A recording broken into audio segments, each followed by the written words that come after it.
Yes. Yeah. Woo. Back.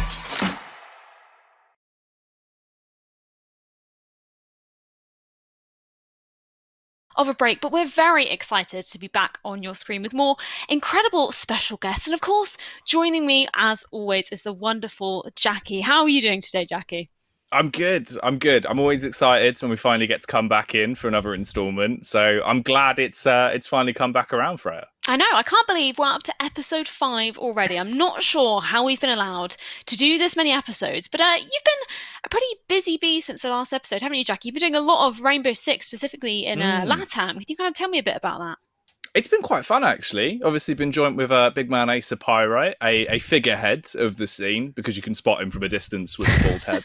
And it's been really fun. It's actually been awesome to get involved. The community feedback's been nothing but just showering with love. It's been actually just awesome.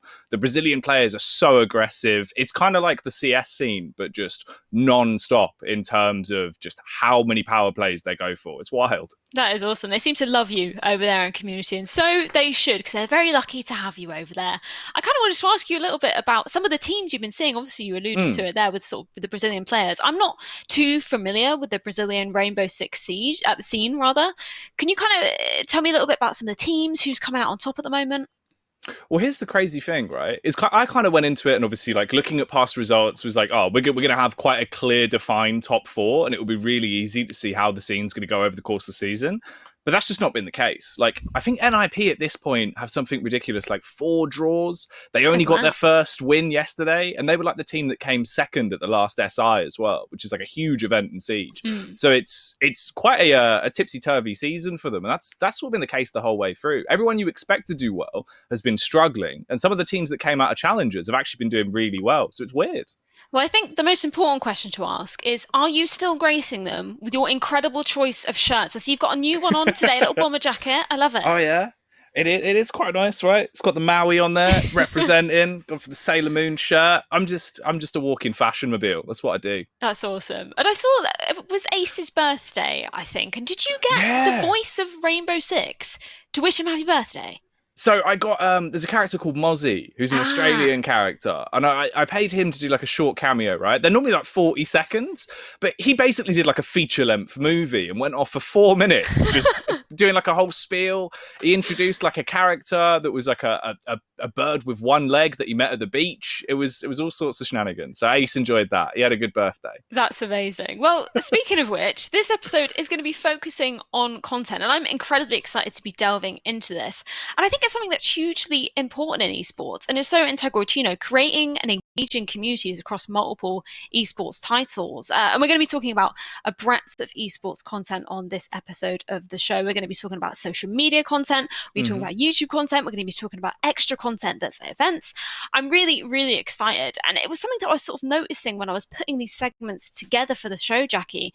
And it kind of really struck me that we are so lucky within esports that we have such a wealth of content in the industry, right? Well, everyone's just so talented in so many different ways, right? So as soon as people find a niche for content they want to produce, there's not really much of a barrier to getting into it. So people just run away with those ideas. That's why we see all these people that are now blowing up with some of the TikToks they've been doing, right?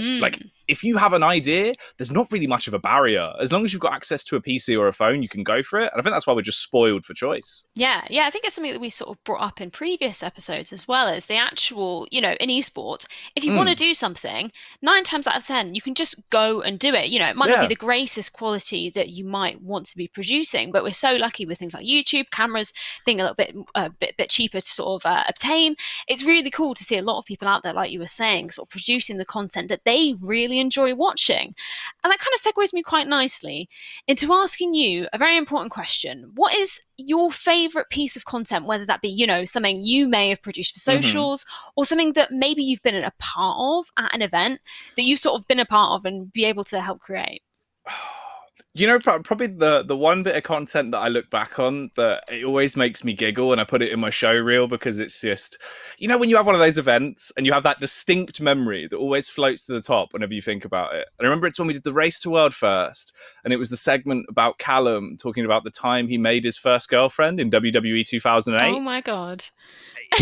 honestly, like hands down, I was just buckled. I couldn't breathe. Snods is next to me, just wheezing like a Pokemon. It was just incredible. And that sticks out to me as like the one bit of content. If it was like sum up your personality, I'd just show them that 30 seconds, be like, enjoy that. That's amazing. I think for me, there's so much content that I've sort of been a part of producing or just sort of starring in, which is really cool. I think that's something that most people, about Face It. Is that content is really at the heart of what we do, and it's a privilege to be able to be involved in that. And I think my favorite piece that I've been able to be a part of was we almost did like a homage to, I don't know whether you've seen it, this is quite a niche reference, but it was a Super Bowl commercial that John Malkovich did a couple of years ago. And we basically did a homage to that for ECS season 7, I think. And it was me, Mike Ben-Benek, of course, he's involved in all the content. Yeah. Eamon, who you'll recognise from multiple ECS. Yeah, exactly. You'll recognise him. Even if you think you don't know him, you do. He's been on all of the ECS ads and promos. And we were basically in the SSC arena when it was totally empty, which is something that I've never seen before. We managed to hire it out for the day, and we did the spoof of this little piece that John Malkovich famously did for the Super Bowl, and it was nuts. And we had a drone flying around in the arena, and it was awesome. And I got to see a little sneak peek of the pool that's underneath the SSC arena. Did you know there was a pool there? Wait, what? I know! It's an old Olympic How long's that pool. Been there? It's been. That's why they can't knock it down, because there's a pool underneath the floor. Absolutely nuts. So it's the first time I got to see it because the arena was empty. But I think it's interesting what you were saying as well. The fact that we were sort of talking about content and we were talking about the sort of the different types you can be producing. You sort of mentioned TikTok there, something that I'm not particularly familiar with. Have you sort of delved into that at all? Oh, I've seen a few TikToks in my time. They mostly get sent to me by a good friend of mine that he basically spends half his time just looking at TikToks. But eSports has been producing some cracking TikToks recently. I know one of the guests we've got coming up later in the show is quite literally a TikTok magician, Freya. I'm very excited. I feel like such a boomer. I don't really know much about TikTok. I was a massive Vine girl, and then Vine got ripped away from me. You are a boomer, Freya. I know. I'm sorry. I'm admitting all my flaws here on this show. But I think it's about time we sort of avert our attention from that. And it's time to get our first guest of the show on. It's, of course, Gabe.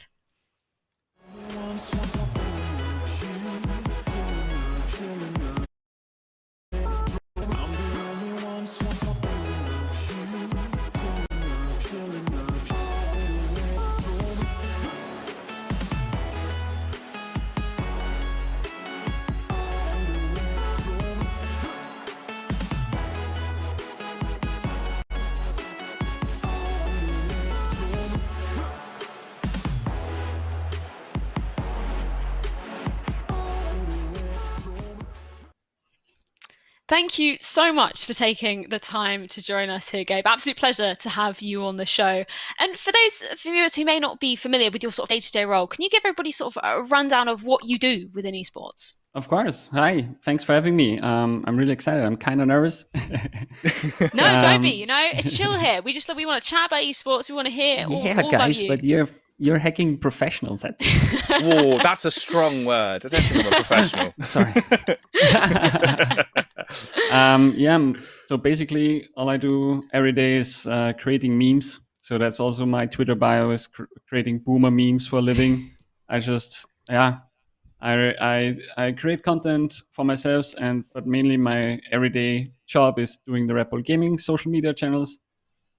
Obviously not alone. That would be a lot to do, but part of a pretty cool team there. And I'm pretty proud of that. Yeah, actually. That's awesome. That's such a cool thing to have in your bio as well. Professional memer. That's one day I aspire to have that in my own bio as well.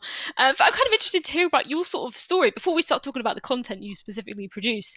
How did you kind of get into esports first of all? Was it a specific game that you sort of found and you love, or was it a kind of community that got you into it? Oh, you opened the box of Pandora there. Actually, it's kind of a long story, but I started off obviously when we got our first PC, when I was like 8 or something. Oh, we're going way back. Oh, wow. Yeah. It's like, how old am I? 18 years ago. Holy damn. I like the fact you had to do the little check just to make sure. We started back then, already started with shooters, sadly. Or, I don't know. My parents did a good job, so it didn't really matter. I started off with GTA, I think GTA 2 and then GTA Vice City, and just was a gamer from the first moment on. It was really fascinating for me how you can basically live through these art pieces. And then sadly, on a professional way, it took a complete different turn. I was never able to. I always wanted, as every young gamer wanted to be a programmer or like create games for a living. That would be so cool. Obviously, in Austria, it's not that easy, and also I'm too stupid to code. So I went for a different road, and I became a social caretaker for 3 years.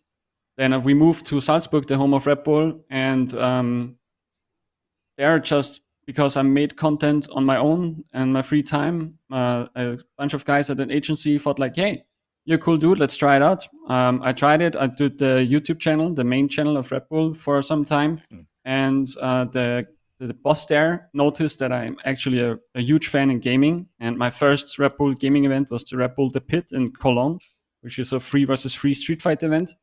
Oh. And from that moment on, a month later or something, they gave me the Red Bull Gaming social media channels. Back then, it was Red Bull Esports and Red Bull Games. And yeah, since then I'm there. It's like 3 years on already, I guess. Oh, wow. Yeah.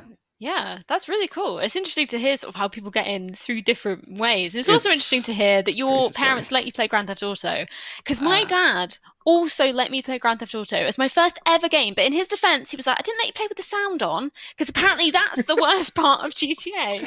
According to him, is all the swearing. You know what? I turned out fine, just like you said, Gabe. It's fine. Yeah. But it's cool to hear about the sort of routes that you got into the sort of gaming and esports scene. And as you said, it's a bit of a Pandora's box for everybody, because there's no one linear route to sort of getting into esports and sort of doing this professionally. And how has that kind of changed? You said you've sort of been there for 3 years. How has your role kind of developed since then? What changes have you kind of seen?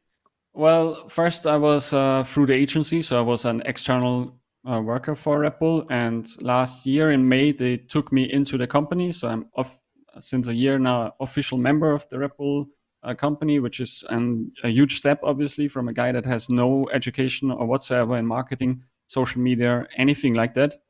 I honestly think that's the way. If you have the passion for it, you can make it in.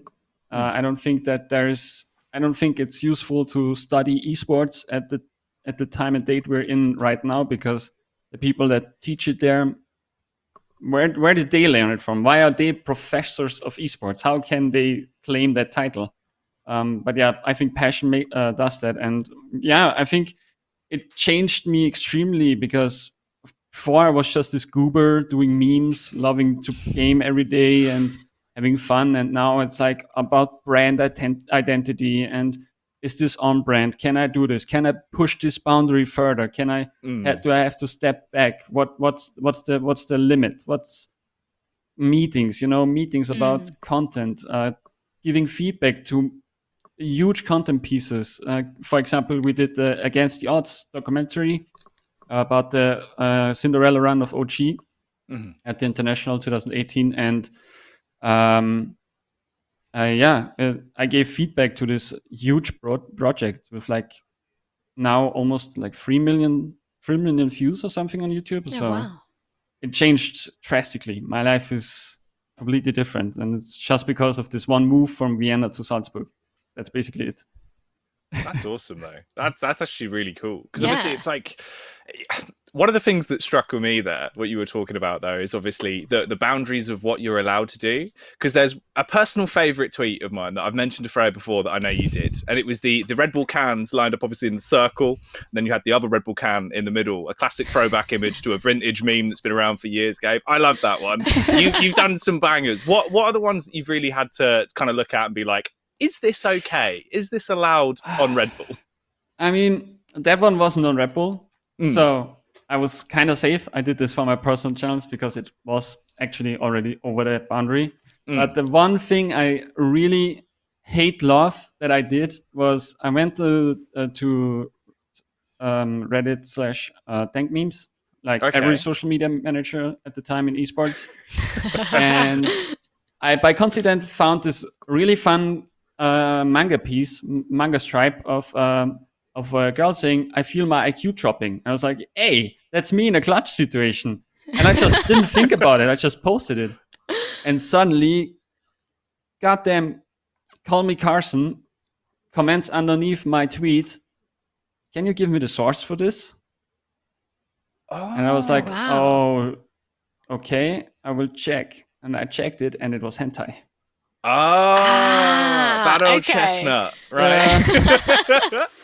That almost, yeah. Well, I can be really happy that Twitter is still kind of like unknown, because all of our accounts are focusing on Instagram and Facebook and YouTube, where the video content is from, because that's what your Red Bull is known for, like action content pieces. But we are kind of on Twitter is our main account. It's just like where we can be creative, where we post the most bangers. And yeah, so I was really lucky that this kind of slid all under the radar. Well, until now. Now until it's public. Now. I mean, it's the biggest tweet we ever did. So, well, there we go. It covers it up. It makes it successful. Yeah, it was successful. No nudity inside. Nothing bad inside. It's just the source of the piece that I used was kind of touchy. Let's say it like this. That's amazing, though. That is amazing that you said that's your sort of the biggest tweet that's actually been put out by that channel. That's quite something. And I sort of wanted to ask you, sort of alluded to the sort of Facebook pages, Instagram pages, in terms of like the actual content that you produce for the pages sort of worldwide. Do you notice you kind of have to change the content sort of via platform you're putting it out on, or is it sort of more broad across the board of what you post? That's a really good question. I think what a lot of people start to notice now is that Twitter is an extremely good source of any kind of content. Like, you can post memes there, you can post text posts there, you can post clips there, you can literally post anything there what you think is probably jaw-dropping. And if you personally think it's jaw-dropping, then you have a high chance that it actually gets some reach. And then the magic that Twitter is you just create a screenshot of this text post or a screenshot of this meme with the likes and retweets in it and with everything in it. Like it shows the Instagram user, oh, this is a Twitter screenshot, and it will work on Instagram as well. Like it's like a testing area. Twitter, you can go crazy on. You can be creative, and the thing that works, you use on your other platforms as well. Oh, interesting. And that's really interesting because it's also, you can see it like G2 do it. G2 is posting their tweets on their social media account, on other social media accounts, or they take Carlos's tweet, right, and they post it, or Fnatic sometimes does it. Some people change it up, like Red Bull Racing, for example. They make a little frame around the social media post, they screenshot, but you can basically just plainly post it. And that makes sense. The only thing you have to look out for is like the ratio of the platform. That's it. Yeah, that makes sense. That's really cool. And it's interesting as well, like you kind of mentioned about G2 there and Carlos, everybody knows them, no matter what sort of esports scene you're into. Everybody knows those guys are sort of the king memers in the scene. Is there anybody that you sort of particularly look up to in terms of, their creativity and their sort of creative approach, or perhaps maybe inspired you when you were sort of first getting into the marketing and social media side? Yeah, but it's not gaming and it's not esport at all. Interesting. Oh. It's actually that's cool. I think a lot of Twitter social media manager will give you the same answer, and the answer is Wendy's.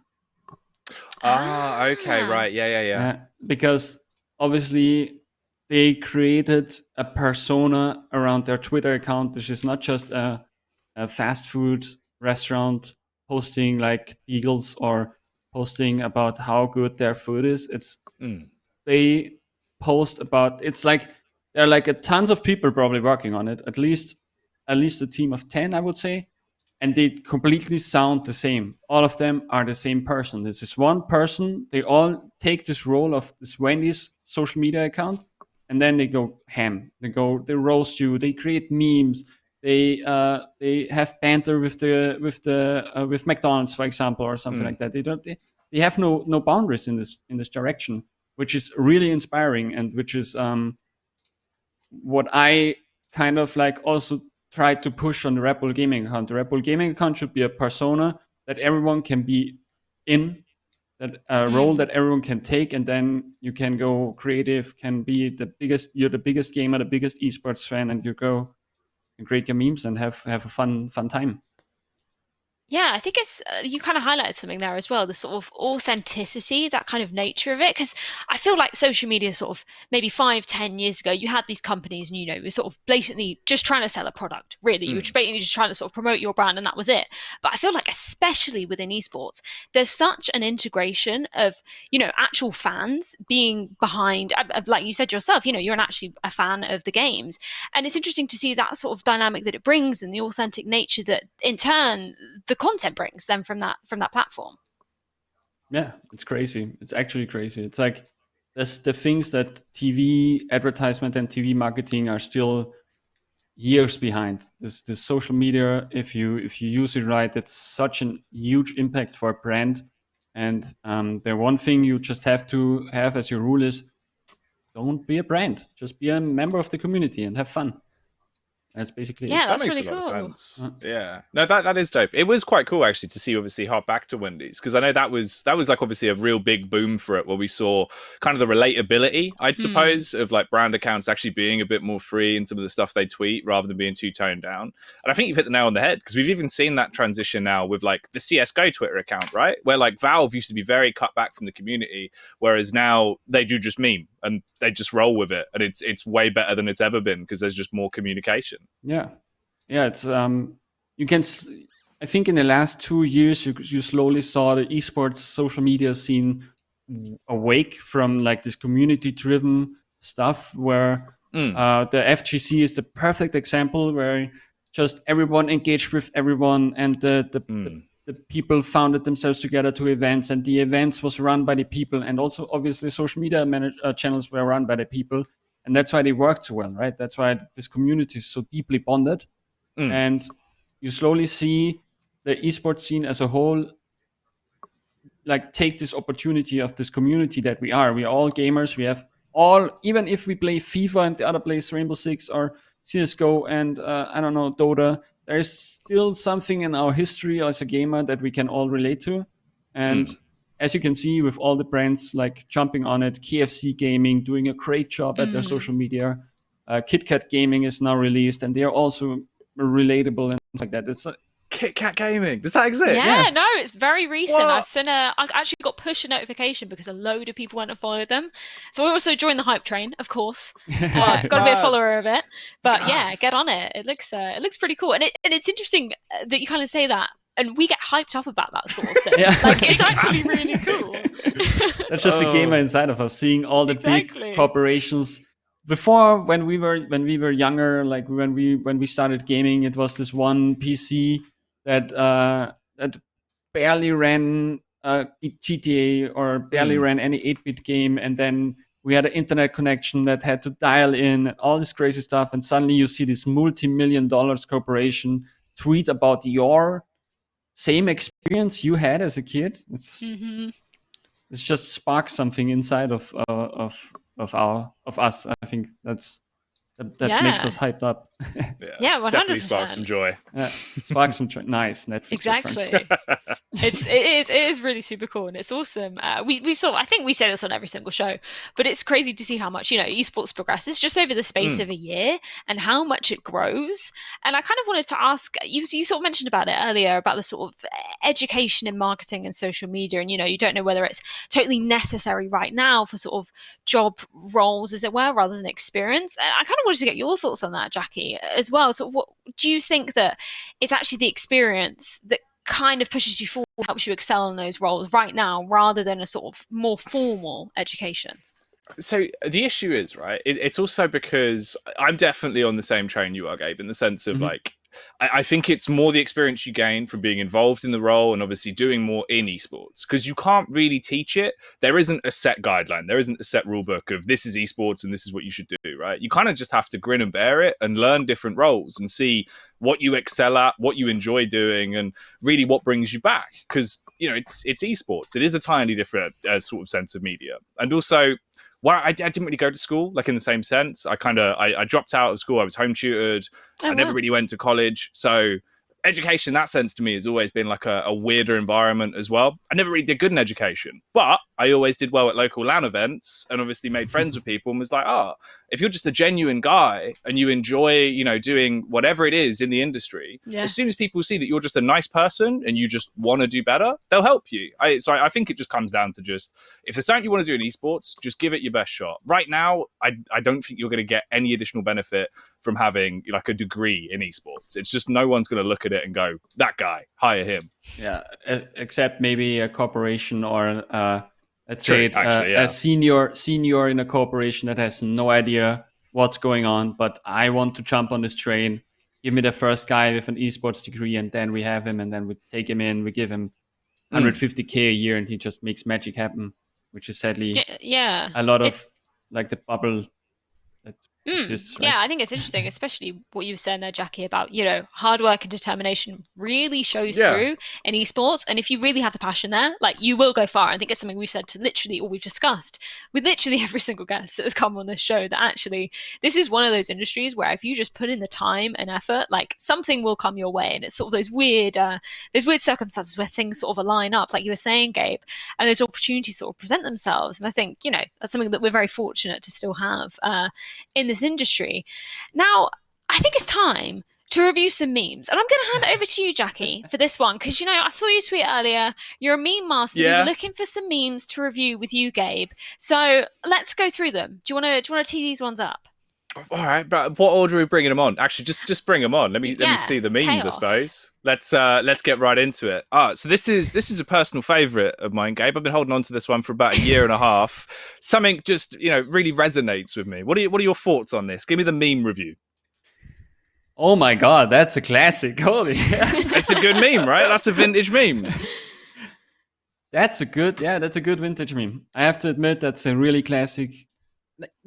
Not even too classic, because I still think classic memes are Rage Comics and Bad Luck Brian, but it's in the middle of this old memes, of the ancient memes, and the modern memes where you have basically a guy with a knife cut a cup and it's cake.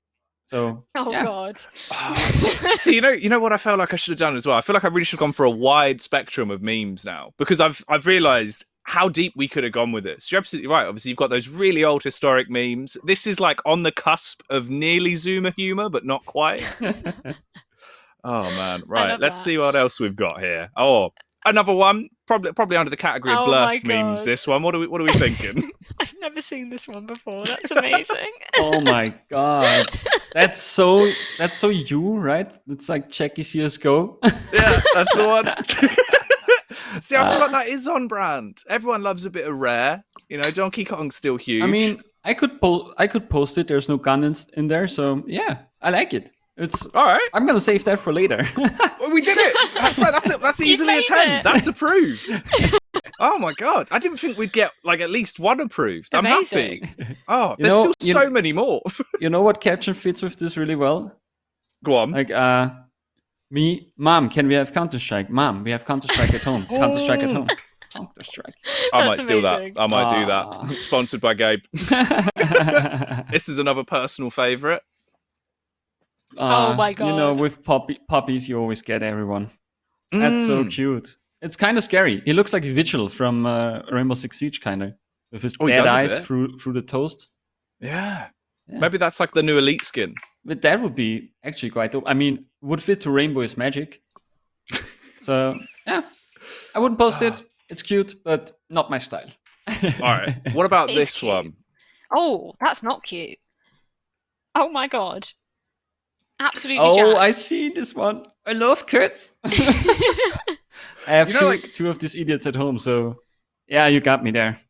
Dude, the outrageous thing about this is as well, I remember reading up on what it is. Like, when you see cats and dogs and like cows that have muscles on muscles, it's like a type of gene. I think it's called like the Hercules gene. And it's like if you get it, basically normal people have an inhibition in how much muscle you can build. Whereas if you have this gene, you have no cap on how much muscle will be built. Oh my god. So you just keep building muscle. That's why you have those like really buff dogs and stuff. No. That's got to be fake. The Hercules. I'm literally Googling that right now. Look it up, Hercules gene. Yeah, that's another Jacky fact, but I feel like that one is real. I'm pretty sure I've heard that somewhere. I've seen the cows, like the huge The cows, big cows. the muscular Schwarzenegger cows. Holy moly! Yeah, That's I've seen amazing. those. And it is true. Jackie There you factor go. proves. See, I told you I weren't lying. Amazing.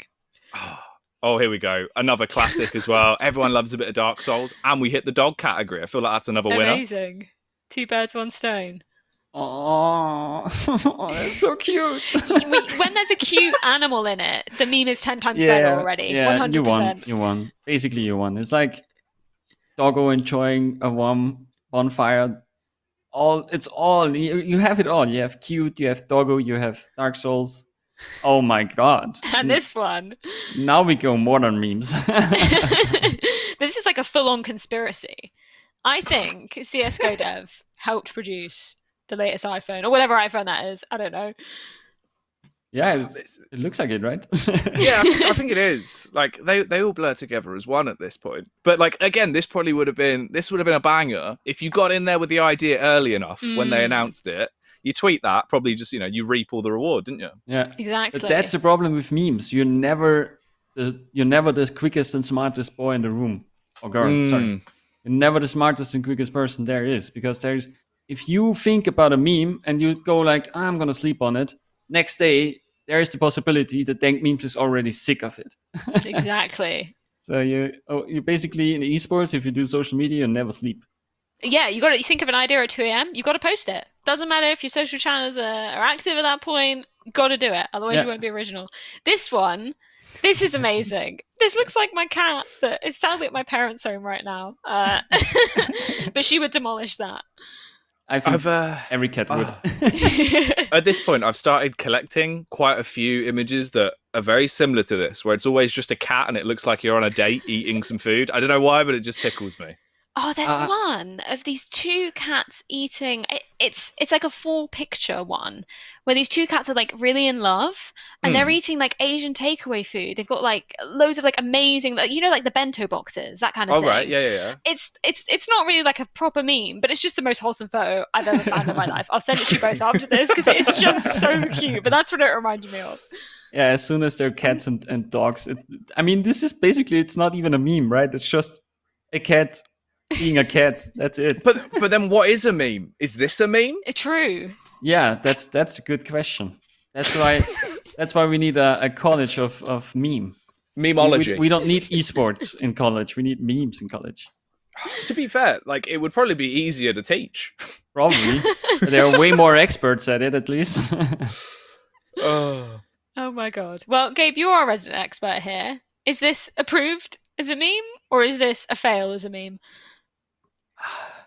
I think I would count it as a meme, but just like this, it's just, I don't know, it's just, it reminds me more of creepypasta than a meme. But yeah, you could for sure make something out of it, 100%.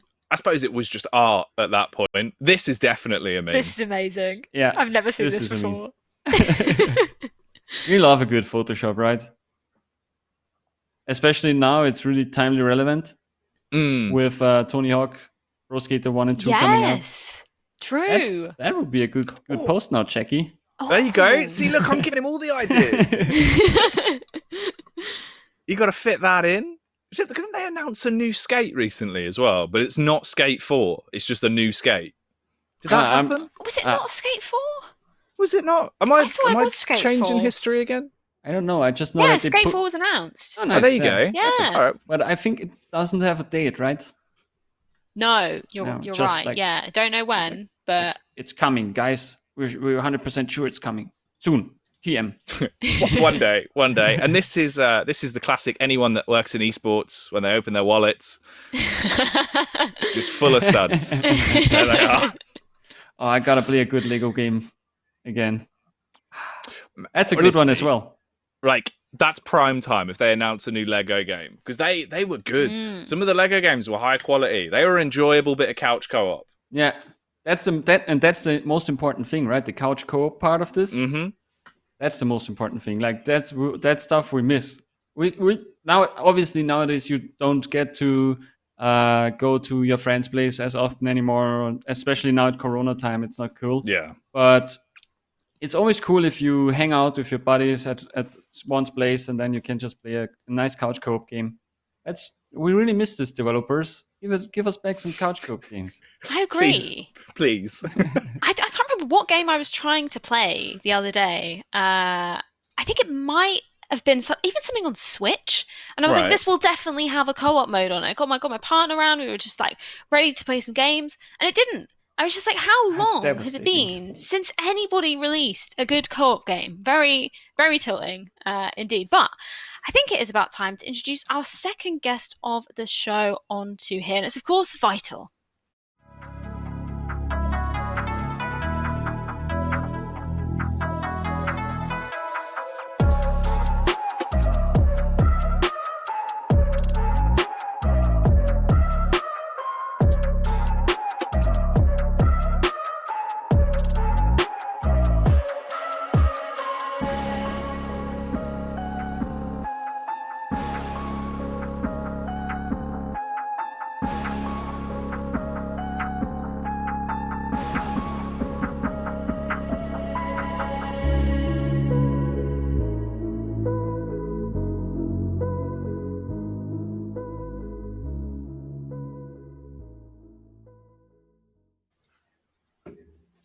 Pleasure to have you joining us here today, Vital. Thank you so much for taking the time out. It's been a while since I last spoke to you. It was the Lucifer Charity Cup. I know we were talking about it before we went on air. Yeah, I know. Yeah. It's flown by, absolutely flown by. What have you been up to since then? Ever since basically the quarantine started, it's been pretty sad because there's no like LAN events and stuff. So I've been taking like a little break, but right now I'm working on some stuff. So, and the quarantine in Lithuania is like over now. So like gyms opening up, you can meet up friends. So, and I'm working on new stuff. So it's gonna come out like, I think it's like in a few weeks or something like that. Oh, very nice. Yeah. You heard it here first, guys. That's actually something I didn't ask you about, Gabe. How's the sort of quarantine and lockdown been going, obviously, where you're located? First of all, it's nice to finally see the face behind this crazy CSGO edit that we love in our office. So, by the way, if you want some content to do with Rebel, hit me up. I'll slide into the ends. Yeah, in Austria, it's basically like, I would say Germany. So we had a lockdown, we had quarantine, we only were allowed to go out for groceries. But since over a month now, that's completely lifted. We don't have to wear masks anywhere anymore. Yeah, it's basically as if we beat it, even though we didn't. But yeah. So yeah, we've all got our own little ways of going around it in each different country. But with sort of as you alluded to, Gabe, you know, the face behind all these incredible videos. It's a pleasure to have you join us again, Vital. And I think one of my favourites has got to be the CSGO rewinds. I think that's something that sort of every person in Counter-Strike really knows and absolutely waits for at the end of every single year. And you've been doing these since what, 2016? 2016, yes. It's become like a mainstream of like CSGO videos. Basically, if you heard about CSGO, basically this is the video that you need to see like every year, because it's pretty obvious because of like views compared to the other stuff I do. So like like for example, like the usual videos are like 100, 200,000, and like a rewind is like a 1 million. And some of the people who are subscribed to just subscribe to see that video, that once a year video. It's awesome though. Like, it's really cool to have that kind of content that you sort of have that people are actually waiting for. And obviously it's yearly, so it's a bit of a long wait for some people, but obviously your other content is incredibly well known within the Counter-Strike scene as well. What did you kind of come up with that idea? Was it sort of based off obviously the YouTube rewinds, and how did you kind of go about creating that first one and sort of nailing down the content that you wanted to feature in that first CSGO rewind?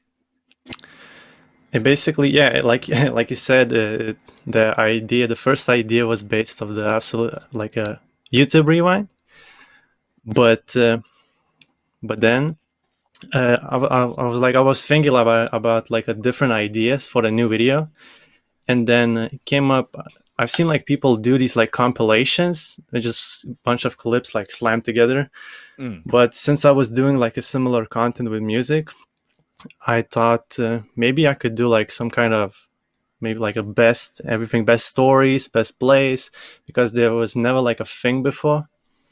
So after those years, basically became a series, and I can say that every single year, people now put like a lot of pressure on me. So I gotta live up to these expectations, and this year I think especially is gonna be really hard because we haven't had a major yet, and we're not sure if we even have the next one in the Brazil.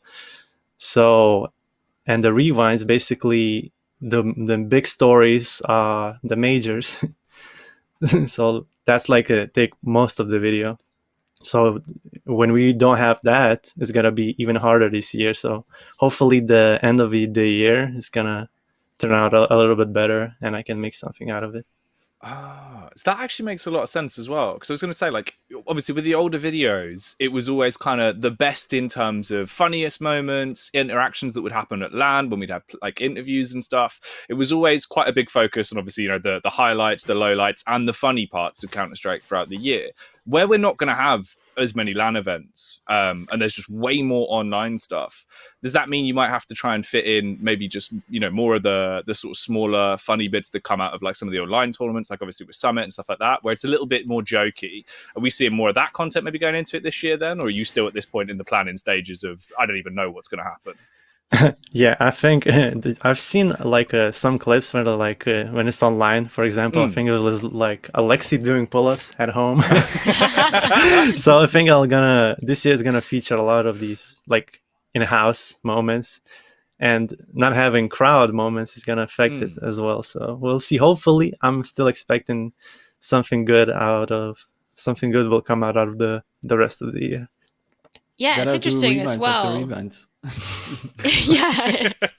That's cheating. It's interesting as well, like you were sort of saying about Jacky, sort of alluding to how a lot of the tournament organizers have kind of adapted what they're putting out there in terms of sort of online versus on LAN.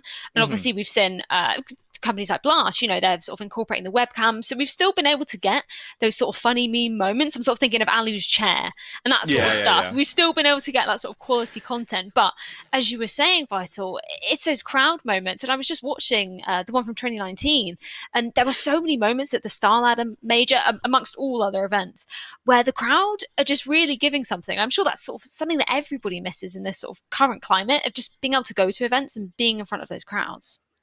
It's like the biggest part of everything, basically. It's like I noticed like crowd makes the play so much better.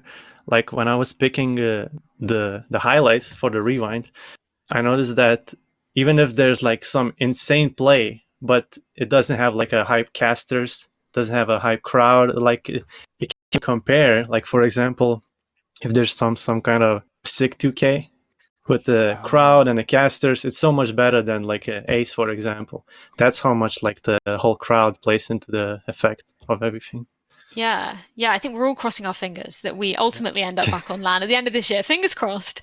But somebody, you know, that would be somewhat glad if we didn't end up back on LAN. You know, you had a little bit more room maybe in the YouTube, the CSGO rewinds.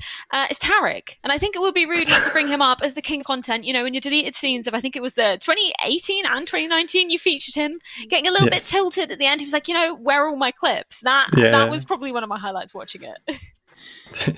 Yeah, and he got. I mean, this year, last year, 2019, was basically based everything around him. I've seen a lot of people like mentioning like why does like Tarek is in the half of the video. why doesn't this pro is not featured as much? It's all Tarek. Yeah, it's really cool to see, and it's nice that we sort of get that breadth across the video of sort of, as you were saying, some of the sort of player side, some streams, some of the talent, just on the broadcast, some of the arena. It's something that's really, really valuable to the community. And I kind of wanted to ask you from your perspective, how have the demands of the community for content kind of changed since you've been creating it? Have you seen a sort of demand for certain types of content rise more, or has it kind of stayed the same as in your time as a content creator? Like for rewinds, or what exactly? Just in general, just in the sort of content that you see doing quite successful on YouTube, maybe content that isn't necessarily your own, or some of the stuff that you've created and kind of made new ideas out of, and you've seen be quite well received. I mean, a lot of things like come down to the recent events, because like I noticed if I'm late with some kind of video, like about a certain team, people start to care less about like that team. So if, for example, like new team rises, I see like a comments like people want a video about that team and etc. like that. And also regarding the rewind, I think people basically, how can I explain this? I think I'll answer this a bit later. Just need to think about that's it. fine. And I think that's kind of a question I sort of wanted to reflect across to you, Gabe, and just in terms of the sort of content that you see doing quite well, is there any kind of, I don't want to say the word method, because it isn't a sort of formula for putting together a really banging tweet or a really banging video. It's nothing that you sort of look at, yes, this is exactly how I do it.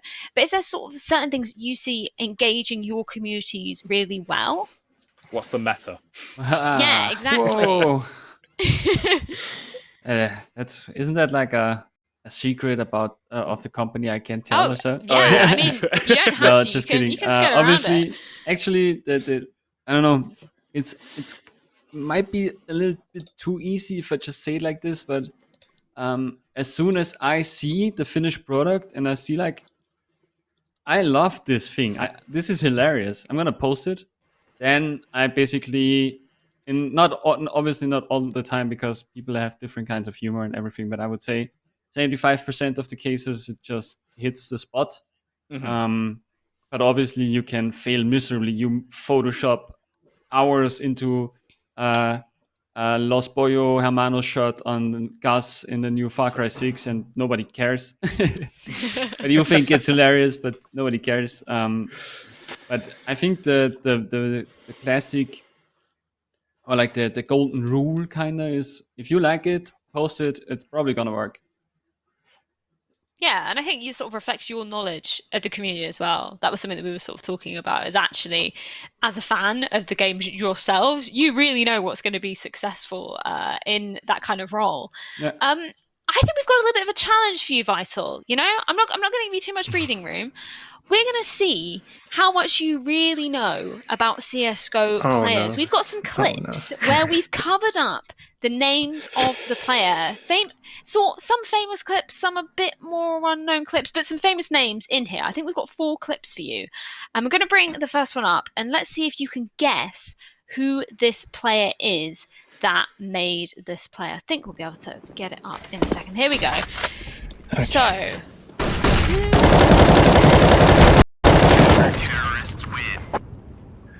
Wait, that quick?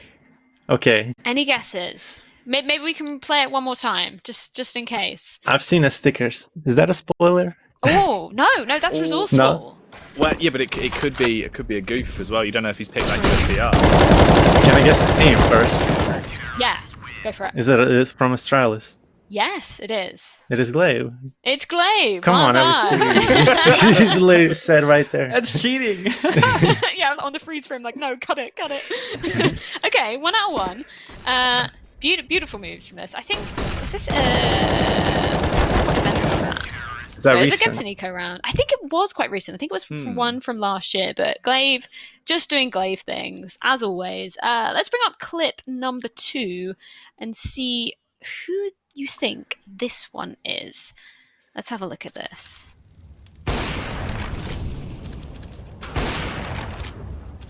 Who are you thinking? Who's this one, Reese? I don't think I've seen this one. It's not from Astralis, right?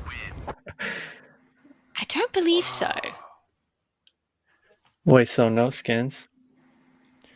Yeah, no skins for you to guess from. So Okay, up player, confirm it's not from Astralis. I'm a bit and stumped not for that one. not from NA as well. No, not from NA. So who could it be? Think about the weapon. They're quite famous for using that weapon. So not Maybe from we can get it one. Astralis. Here we go, one more time. It might not be typically what you would think he is famous for doing. I think like judging from the movement, like twitching, I think it could be simple. I think. Oh, good guess. It's not. Would you like okay. another guess, or do you want me to reveal? So he's an up player. Last clue. It's shame. It's not shame time. He's not saving, Ah. but he's got man. his AWP. There we go. He's got his AWP, ready to do some work. Oh man. But that's a difficult one because that Yeah. was I can't remember what the event this is from. I should have known, but yeah, James doing James things, but not saving. So slightly different from the normal. Let's get clip number 3 up and see if you can recognize who this is. Let's see which clip this is going to be. Okay. It's interesting though. It's interesting to see your sort of mind working through what players and like. First of all, the skins and the stickers. Yeah, Because of obviously, course. Easy. editing a video is you kind of learn what skins a player has, but sort of the most of the playstyle times. as well. It's kind of interesting. Okay, who is this? Oh, I think I've seen this one. Okay, so can I see that one more time? Okay, let's go again. Okay, it's from Liquid. Yeah, So could be Twist, maybe. it's not. It's not. You're close though. You're very close. Getting hotter.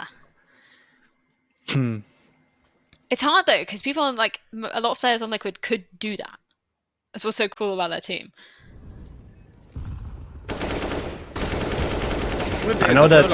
I've seen I know. this. I would have guessed. I would have guessed if it was a Liege, but I think he's like he doesn't even use like skins, like no skins and no stickers. So could be Stewie maybe. It's Shuey. You got Yes! it. Yes, there we go. 2 out of 3. There we go. Stewie doing work. Big boys too. Lovely stuff. Right, I believe we have got just one more. Correct me if I'm wrong. Let's bring clip number 4 up. You got 2/3 so far. It's pretty good. Right, who is this?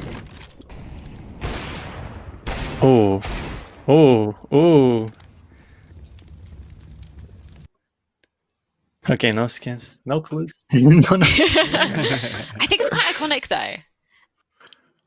Was I it don't know, last maybe year? that's just me. Yeah, I think it was last year. It might have been the year before, but not likely. Oh man, I think I No, won't be no, able it to was tell last this year. one. I think I won't be able to tell this one. I'll guess. Do you want a hint? Yeah, like hint would Think be of great. think of the French CSGO scene. Somebody from there. Zaiwu. Yes, it's Zaiwu. Well done. Of course. 3 out of 4. Congrats. That's the only There one we go. I would have got. Yeah. Let's Who go, else? Red Bull fam.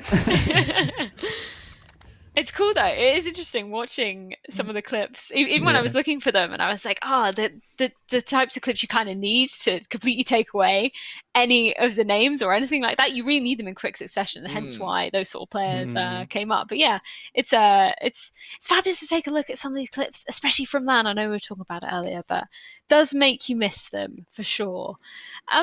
I sort of wanted to ask you a little bit about, we sort of talked about it with you earlier, Gabe, but your kind of transition into becoming a content creator, specifically on YouTube, where did it kind of start out for you, and what were sort of the first videos that you started doing? Oh, actually, it started on TikTok because I'm a huge Rainbow Six guy. So basically all I play is Rainbow Six Siege, and I saw that a lot of people from the community are actually on TikTok. So I Interesting. started off doing meme TikToks, like meme Rainbow Six TikToks that everyone again can relate to.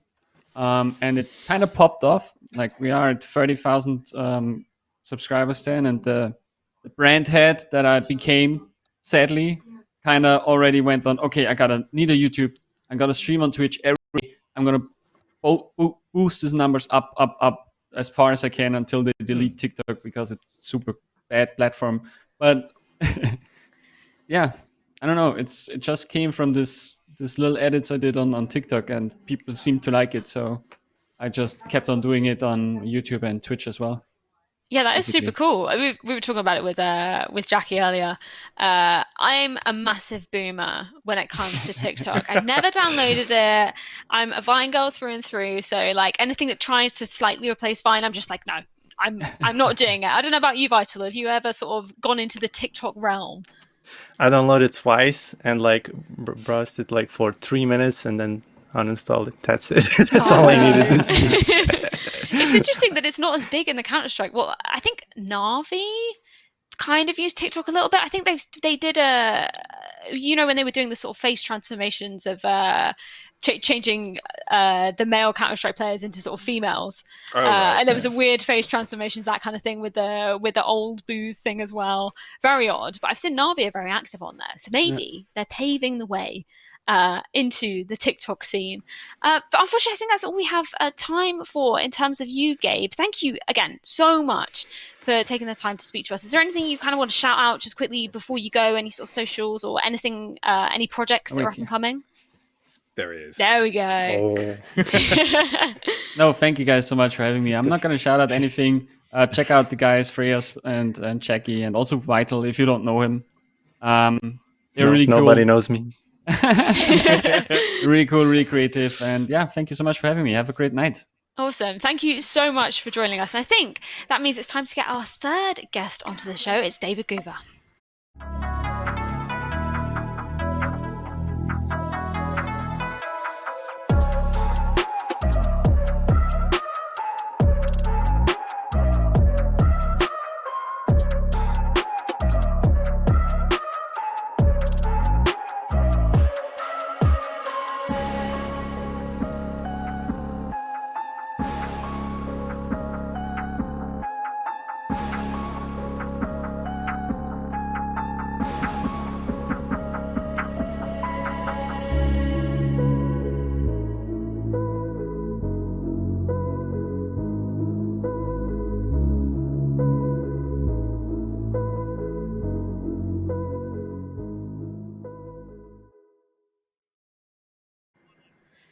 Fantastic to have you on the show, David. Thank you so much for taking the time to join us. It's been a minute since we've seen each other. I think it was the last ECS that I actually saw you in person. What's been going on with you since then?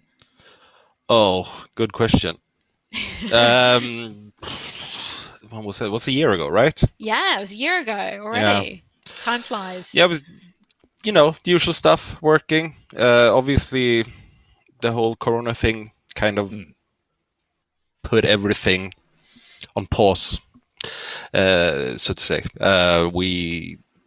That's been pretty devastating for business. But otherwise, yeah, a lot of work for different companies.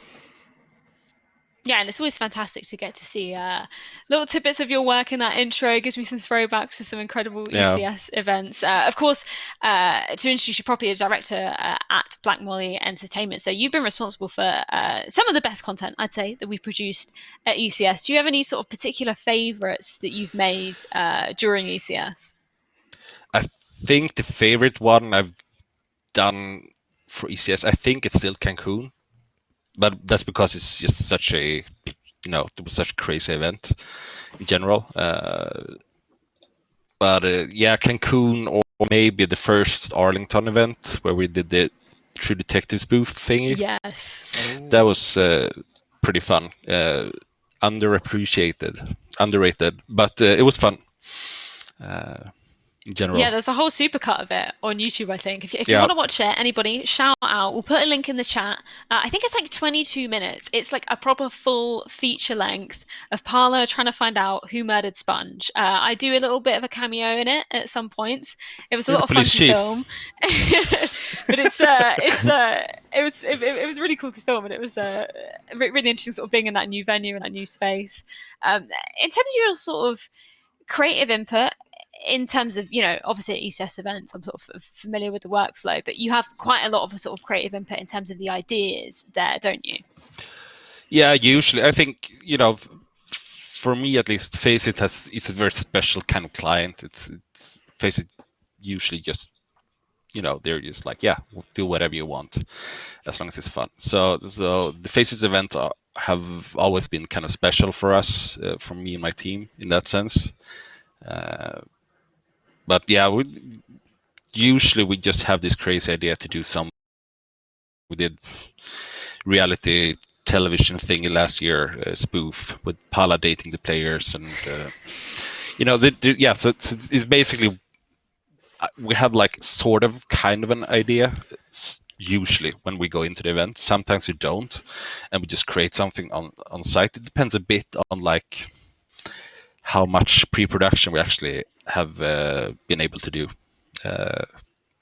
Yeah. Yeah, it's especially with Parla as well. Yeah. Like he's amazing because you can just tell him a sort of vague idea and then he'll run with it and he'll produce something that's maybe not completely what you were thinking, but incredible in his own right. I think that Summer of Love thing you were mentioning, ECS season 7, I think. Yeah. That was really cool. Yeah, I think but Parla is he's just the best to work with. Yeah. In general, we've done I think we've done things with him since Dream at Cluj-Napoca, the major. I think it was the first time we worked with him, and it's he works like us. It's everything is about solving problems, basically doing stuff from nothing, and he's that kind of person. Yeah, it's awesome. I wanted to sort of talk to you both a little bit and compare the kind of sort of production lines, if you will, in terms of sort of producing each of your own pieces of content. I sort of wanted to start off with you, Vital. Sort of when you have that idea for a piece of content, what's the sort of, what sort of different stages do you go through in terms of sort of planning, the preparation, then kind of the execution for the project? What's the sort of thing you start focusing on first? Well, first, when I have like a general idea what I want to do, I started writing a script, basically. If beforehand, like I see there's like a possible like clips, it's way easier if it's like a story, for example. Like if someone like a major, like it's the story is there basically, and then I can like I started writing a script basically of like a scenes of like a stages of what I can start including, and then after that I started like searching for music, and then basically start looking for clips, and it's a long process. Like I update the script and like preview multiple parts a lot of times. It's it's taking a while basically, so I take my time with my stuff basically. That's awesome though, because it means you sort of get to put your sort of whole input into something, and it's interesting you're sort of talking about those storylines in terms of stuff that's sort of been pre-written for you, as with teams, some like Astralis, for instance, they're sort of run over the past year and a half, really. It's an interesting story to sort of retell in your own way with your own specific clips. In terms of yourself, David, when you kind of come to an event and you're on site, you have obviously multiple people working on the project, don't you? Yeah, we're used usually like from 3 maybe people up to about I think we've been like 10 or 11 or 12 doing content for different something like that. So and obviously like the events for me, the whole thing is like events is a very special thing within esports. There's obviously a lot of other stuff going on when it comes to commercials and documentaries or player portraits and stuff like that. But events are always very special. They're usually pretty devastating when it comes to actually live life as you should. But we usually have like 1 or 2 teams working doing different stuff, and like the span is broad. It's so much different stuff that can be done. So it's kind of hard to give a generic answer to how it actually works on an event. But in general, it's like I'm usually working as a producer or director and trying to surround myself with great people. That's basically it. Surround Yeah. yourself with greatness. A classic. to be Exactly. fair. It, Yeah. it does work. I mean, I don't think I've met a single person from Black Molly that I haven't just been like, wow, I can see why. I can see why they're here. Yeah, I mean, and I think like in a sense, my job is kind of to make myself unnecessary at the event. That's basically how I want to think. And my job is to give the camera guys, the editors, the sound guys, or whatever talent, opportunity to do great stuff. And like my philosophy is like and this has happened because I have kids and they get sick or whatever. I had I think all my kids have been born like actually during a production. I got my 3-year-old like 1 week prior to Gamescom, so I traveled. Oh my god. Did 3 days at Gamescom, then got back to take care of him. So my philosophy is like I want them to be able to continue working even if I disappear, and I think that is the same for every position within the team. It's like, okay, it sucks if someone disappears or something happens, but you should be able to continue working. So I'm trying to make myself what do you call it? As they shouldn't depend on me. Yeah. I was going to say in- redundant, but it's Yeah, definitely redundant. not redundant. Yeah, Yeah, but it's, yeah. I suppose it works. Yeah. It's about the same. Yeah. Yeah, I And- think that's something that's always like struck me about, especially well, everybody in the Black Molly team, but especially the editing team. Literally, the first one's in and the last one's out. Like, I don't even know whether some of your guys like end up sleeping because there is just so much content for you guys to get through, and it's amazing to see what you guys can produce in such a sort of short amount of time. I mean, I've only really worked with you at the sort of ECS and the major, but there were so many ideas that you guys had. Is it kind of hard for you to sort of narrow down to sort of stay with one specific idea sometimes? Yeah, obviously,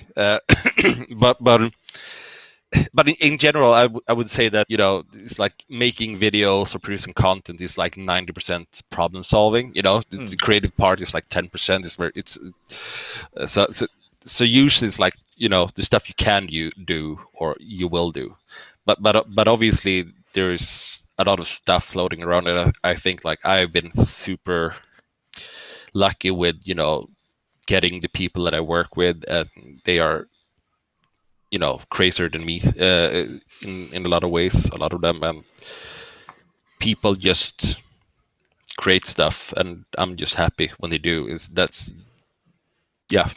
usually it. But obviously it's hard, and I think events is one thing, and obviously like working with Faceit is super different from working with a company like Blizzard, for example, where everything has to be approved. It usually has to be approved by at least 3 different people and if the last one doesn't approve it, then you have to go back, start from the beginning, and go climb up the ladder again.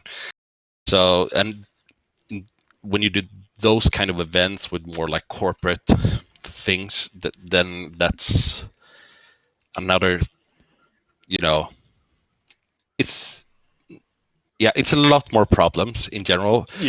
And there's a lot more people involved, but I understand because they have a big brand. The big brands. We're doing a lot with Aces, ROG as well. And it's the same for them. You can't just like put out anything. They have to be able to put it in the context of their marketing and everything. But yeah, would the preference be for you then, like obviously working with Faceit in that sense, where I suppose it's the difference, right? As you were saying with Blizzard, the idea might be diluted quite a lot, but where you've got more creative freedom, is that really where you can get to grips with it and have fun with it? And is that because I've seen like obviously a lot of the DNA that goes inside the Faceit content, it's got that same sort of essence to it, where it is quite fun. You're always trying new ideas. Is that why? Because you're just allowed to be a bit more creative? Yeah. Faceit has been our playground in a sense, right.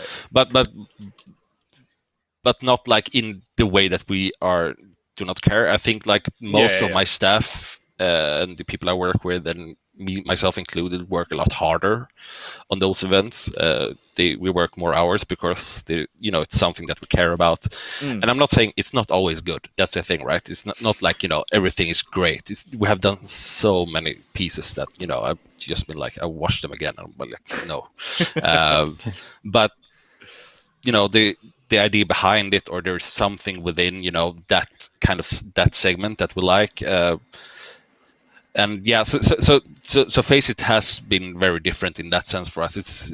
It's very unique, I would say, for us to doing these ECS events. It's very rare that you get that kind of creative freedom. Well, speaking of segments, I think it's about time to get into one of my favourite segments of the week, and it's, of course, our MicroAces Tournament. If you're not familiar with this, I know, the groans. It happens every week. Jacky can attest to this, because I love bringing this up, Jacky, but unfortunately, you are still bottom of the leaderboard. You might be pushed not off anymore. tonight, Probably. maybe. Ooh. Well, we're going to find All right. out, but I think we're going to start off with actually Vital's clip first. You actually sent me a message when we were talking about this. You were saying, you get one practice lap and then you get a real one. You wanted more than just one practice lap. Did you find this difficult at all? And actually, I tried to at least finish the whole 3 laps. I played until I finished the whole race, because I used to fly off the map. So this is the first time I finished the track. So you will see how I did. Nice. Okay, let's bring this up. Let's take a look at how Vital did. The controls are tricky, aren't they? Yeah, it's pretty hard. Yeah. You're out first. It's looking Took me a good. while. Are you? This is okay. This is a good start. Yeah. Look, you haven't bumped into anything yet. This is not how my lap looks. Trust me. Because Still- this part of I fell off the most times. I'm surprised with the navigation by the coffee cup. The coffee cup has been a massive Yeah. pain for a lot of people, but he's swimming by. Look at this. You didn't even. Okay. Can you beat that? I'm thoroughly impressed with that performance. I think we're going to take a look at the old leaderboard. This is pre-Vital being put up on there, just so we can see where the lay of the land lies. Lethal up there in first, which we are definitely not going to be taking as an actual score. I think we can definitely say that for certain, Jacky. Where would you like to have placed Vital? I think you stand in pretty good stead. I'm not sure how the others did, if they flew off the map. If they didn't, I think I could be 3rd, maybe something like that. I think I think you might be around 5th. I think you're up there, at least middle of the Yeah. pack. I think from me downwards, we fell off the map at least once. So that's the sort of margin. Okay, of, so higher than you, Freya. yeah, I think I think we're safe to say it's definitely there. Should we take a look? Should we take a look at where you've been placed on the leaderboard? Oh, 4th. Very nice. Yeah. 4th. Oh my god, look, you're sandwiched right in between Ketchup Yeah, and Ansvar. Very well done. Sadist. pretty good. That's I'm pretty disappointed. good. Yep. And that's taken me off the list as well, so this is great. I hope we have another graphic where it's just you. Just intense. That's it. No. cut that one, Reese. Cut that one. Okay, David, you're looking. You're not looking too hopeful. No. This was a disaster. I'm not good at games in general. It's I'm not from the gaming, community from the, from start, and I hate cars. And I have an attention span of a 2-year-old. So it's This No. is the worst Add up. possible game. Yeah. yeah. Basically, I think my test lap went better. I'm not sure, but Well, let's take a look. yeah. Let's see exactly what happened. Are we going to see you maybe falling off a bit? Oh, Oh no! All right away. See, you know what the saddest bit is as well? I thought he was going to go straight across the mouse mat. I Right. thought that was going to be the shortcut of a lifetime, but it's not No. ideal. This is something you've been driving home, haven't you, Jacky? The mouse pad. If anybody's mouse mat. listening, Look at that this. might be on the next episode, was go like- across the mouse mat. Because the thing is, I don't know. It's I think here I actually. No. Yes. There you no. go. Yes. Okay. Yeah. It's like trying really hard to park in a space, and there's just not a lot of room. No. Oh no. One more lap to go. Yeah. This is it. Go on. Look at oh, this. no. Oh. To Nearly be made the fair- jump, to be fair. Yeah. Yeah. So Very we did close. see somebody This one else. I can't control anything. Oh god. It's like We did see trying to somebody fall get off stuck everything. under the ramp. The So thing at is, least you didn't I do really that. tried. You know what? Oh. You tried your hardest, David. I think if we had medallion of effort, That gets it for me. Yeah, yeah. That was the wholesome attempt. Well, should we take a look? Let's take a little recap at what the current leaderboard standings are like. Do you want to hazard a guess, David? It's like if I'm above Jackie, I guess I would be happy, But Okay. yeah, but I don't think that's actually realistic. Well, let's take a look. Let's take a look at the updated leaderboard. Oh God, I'm not it's even. not even on there. Oh, David, I'm so sorry. Oh no! It's like Are we gonna have made a what's- second what's- page? What's the There's- time difference? There's no because second page. because we need to know who's at the bottom. Am I at the bottom? Let's see. We've where's the got loser board? an independent adjudicator confirming David Guva's time 59:31. So Thank you. I think, Jackie, you've actually managed Am to I- not come last. Oh, huge Ow. result. How's that possible? I can't believe it. Yeah. It's a difficult game, especially when you're only given one practice lap. So you know what? Gold star for trying. Yeah, Right, yeah. Jackie. We should have a best effort medal. And Yeah. you tried some things as well. You tried to go across the No, mouse I pad. didn't try anything. Like the mouse pad was basically just I was like trying to push a button or something. I don't know. It wasn't like I actually tried. I just tried to don't fall down. But the harder you try, the more you actually fall down. That's Yeah. the thing, right? Yeah. The more you think about the controls, the Yeah. harder the controls then Yeah. become to control. It's it's a bit of a mess. Yeah.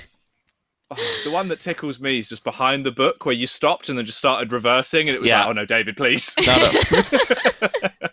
It's basically like how I drive a car in general.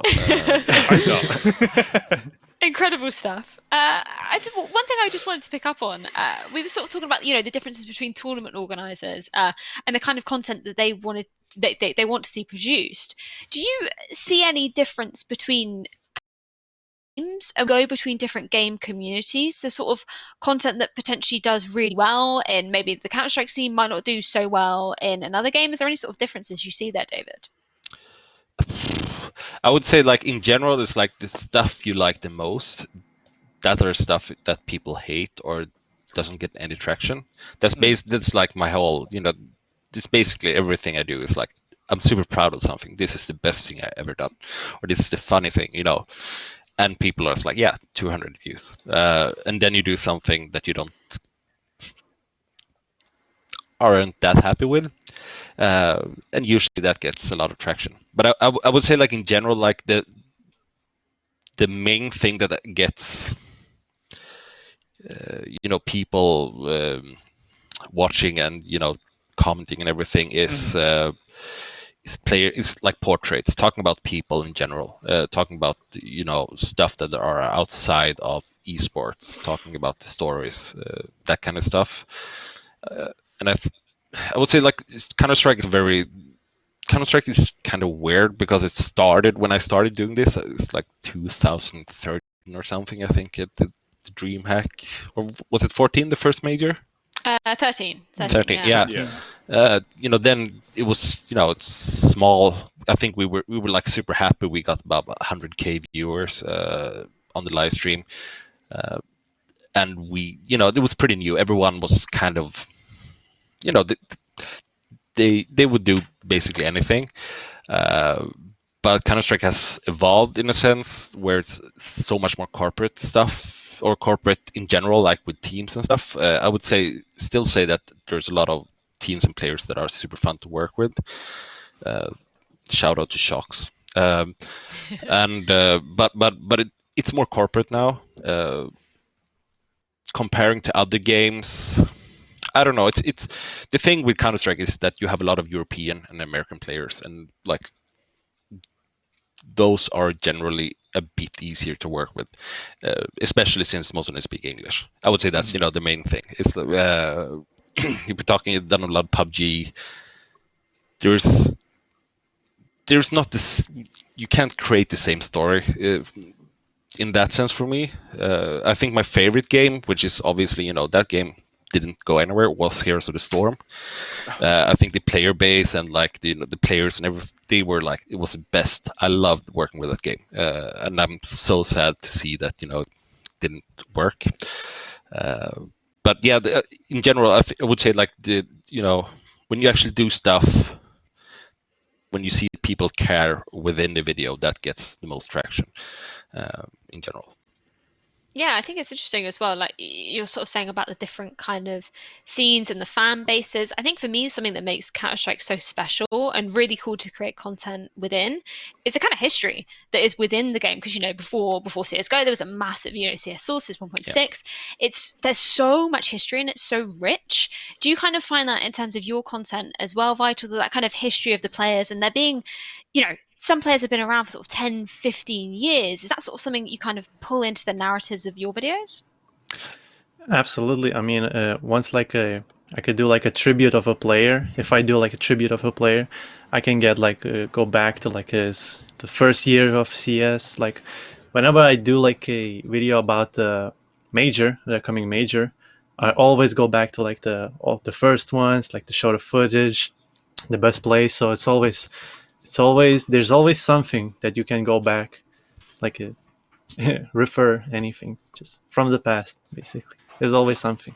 Yeah, I think that's what makes our community so special. Yeah, and to add on that as well, I think like the Frag movie makers, I don't know what you call yourself. Yeah. I think has been such an instrumental part in creating what Counter-Strike is today in terms of how people watch it, given the history and everything. And I think like watching how that has like come from basically people sharing with their friends prior to YouTube, prior to and social media in general, and see how that evolved. I think they have been instrumental to actually keep the game alive for so long, because it's unique basically within all games. I think that's like the blessing that Counter-Strike had over a lot of games, like even today as well, like with Rainbow Six, right, where they still don't have like demos and stuff. Whereas one of the huge reasons for me, like why I loved Source so much and I wanted to play, is a lot of the big names that were like local legends in the UK scene. There was really nice, like 10-minute long, super well edited Frag movies that would tell the stories of these players that you'd sit down and watch and be I just want to play Counter-Strike. Like this is it. All of these players are so cool, but have different personalities, and all the different movie makers would have their own style. That's why like websites like it's like Demo Vaults and stuff like that, where like all of those videos used to be. That was like the pinnacle of like 2007 to like 2006 for me. Yeah, and look at other games. It's like look at PUBG or anything. They don't have like proper replay stuff or getting demos, and that's kind of interesting to see that you develop new games, and this thing I would say is like it's instrumental. It's like one of the most important things to actually do, and the developers don't do it, and they don't do it in a proper way, and they have like this closed ecosystem with getting stuff from the game and everything, whereas Counter-Strike is much more open. And for me it's so obvious that that's a part of the success for this game, and I'm still I can't really understand why other developers don't really look at it that way. I think Valorant still don't have it, right? The demo system. Yeah. And I think it's one of the reasons why like Overwatch failed as well. I think they never implemented it as well. Yep. That could be the reason. Yeah, it's a really good point. And well, thank you so much again, Vital, for taking the time to join us. Unfortunately, we're going to have to say goodbye to you, but it's been a pleasure speaking to you this evening. Is there anything you want to shout out? I know you were kind of alluding to a couple of projects you had up and coming. Can you give any more info on those? Like the next video? Yeah, go on. Give us something. Just a little crumb. What have you got? Yeah, a little crumb. So basically, I'm gonna give a little hint. So it's gonna be something different that I'm gonna do. It's gonna be about two teams, not one player, not one team, but two teams, and it's gonna be like their rivalry, but it's not really that. Yeah, so you'll see. It's gonna be something different. So make sure to have those notifications on. Yeah, that's all you need. Good point indeed. Well, I'm eagerly awaiting that video already. Thank you once again so much for joining us. Thank you, But I think guys. with that, it's time to get our fourth guest onto the show, and it's of course Eiya.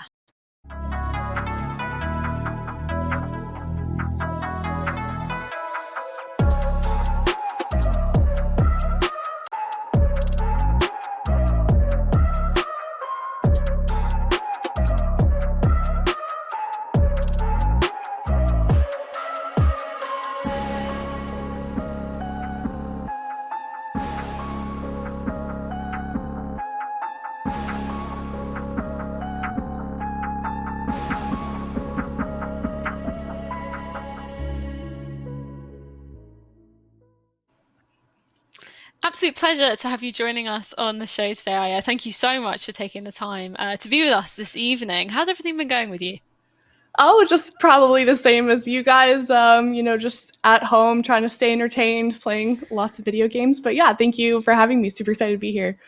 Yeah, it's awesome to get to speak to you because as I was confessing to Jacky and some of the other guests earlier, I'm a complete TikTok novice. I do enjoy watching the occasional TikToks. Of course, I saw your incredible one that we saw in your intro of the different types of people at BlizzCon. That was awesome.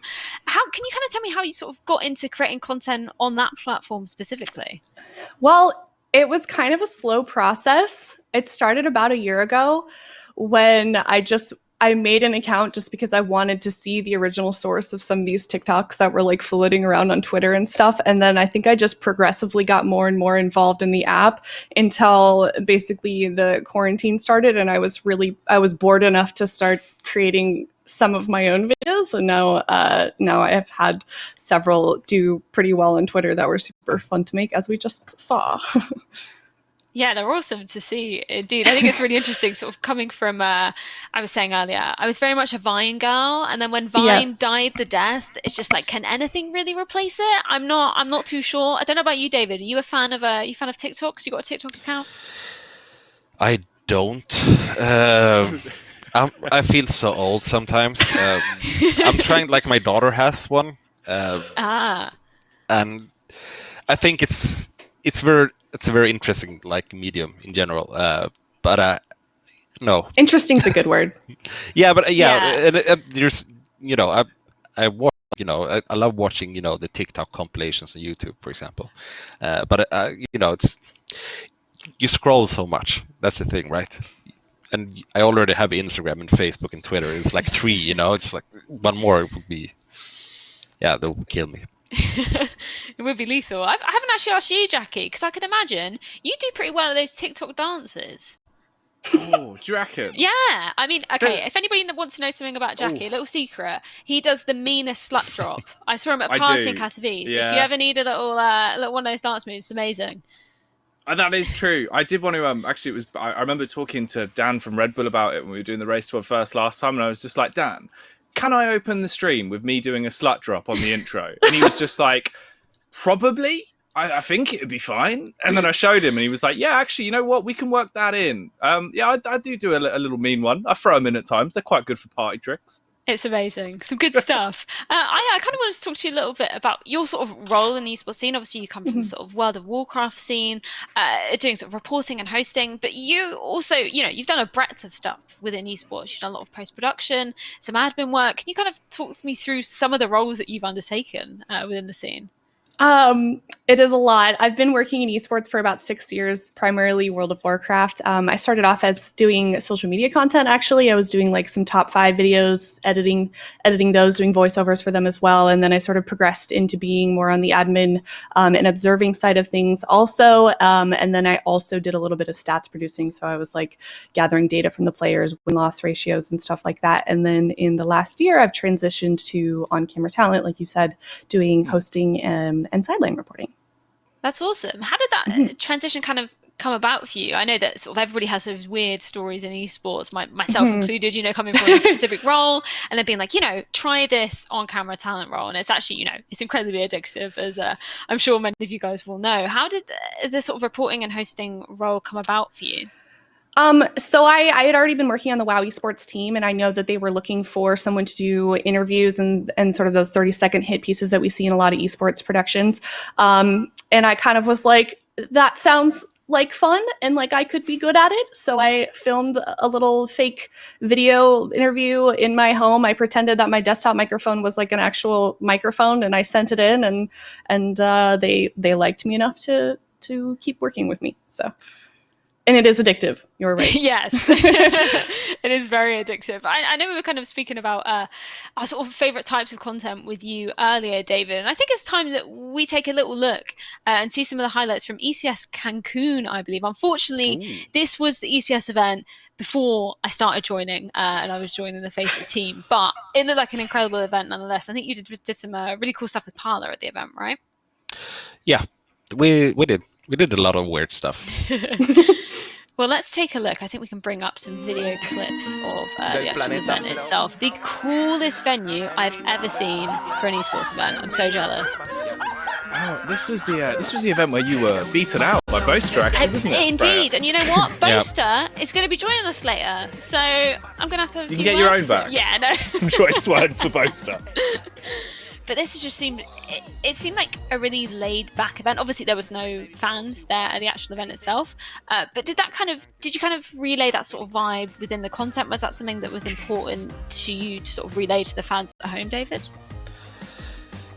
I think like the thing with this kind of event is that you have so much more opportunity to work with the players and the talent, because you don't have to do the signings. There's not like a lot of people you have to try to avoid when doing stuff.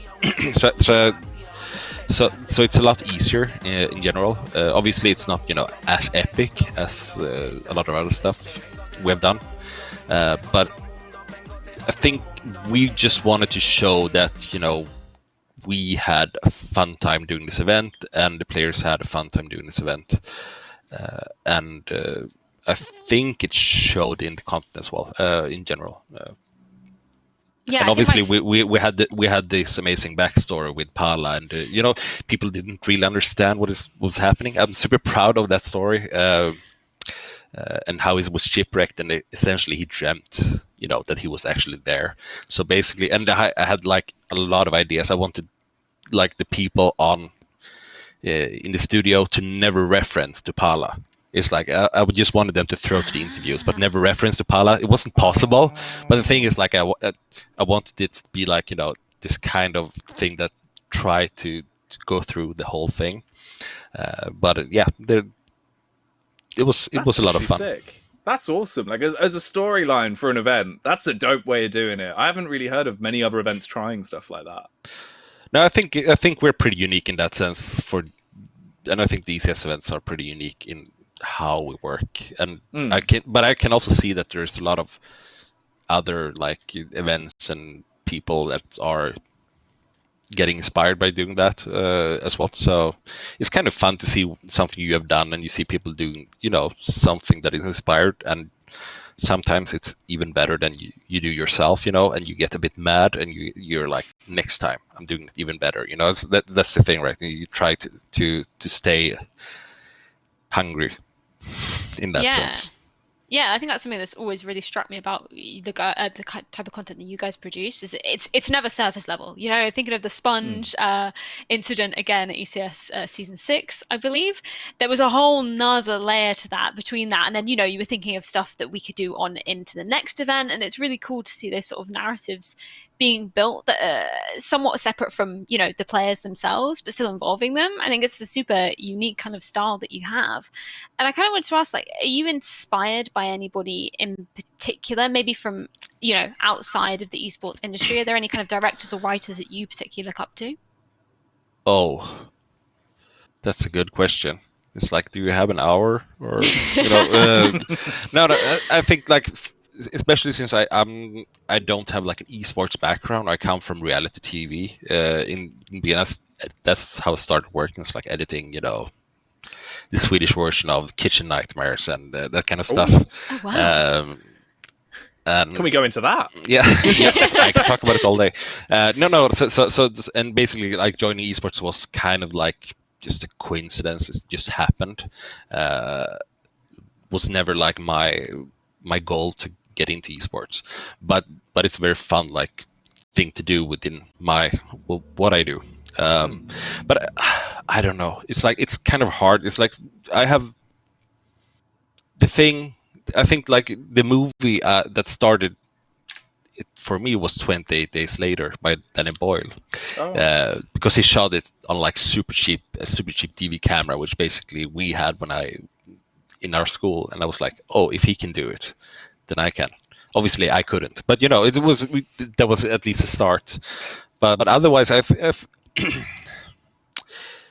yeah, it's kind of hard. It's like for me, I love travel shows. I love Anthony Bourdain, his travel shows. I think those are amazing. I love Top Gear, for example.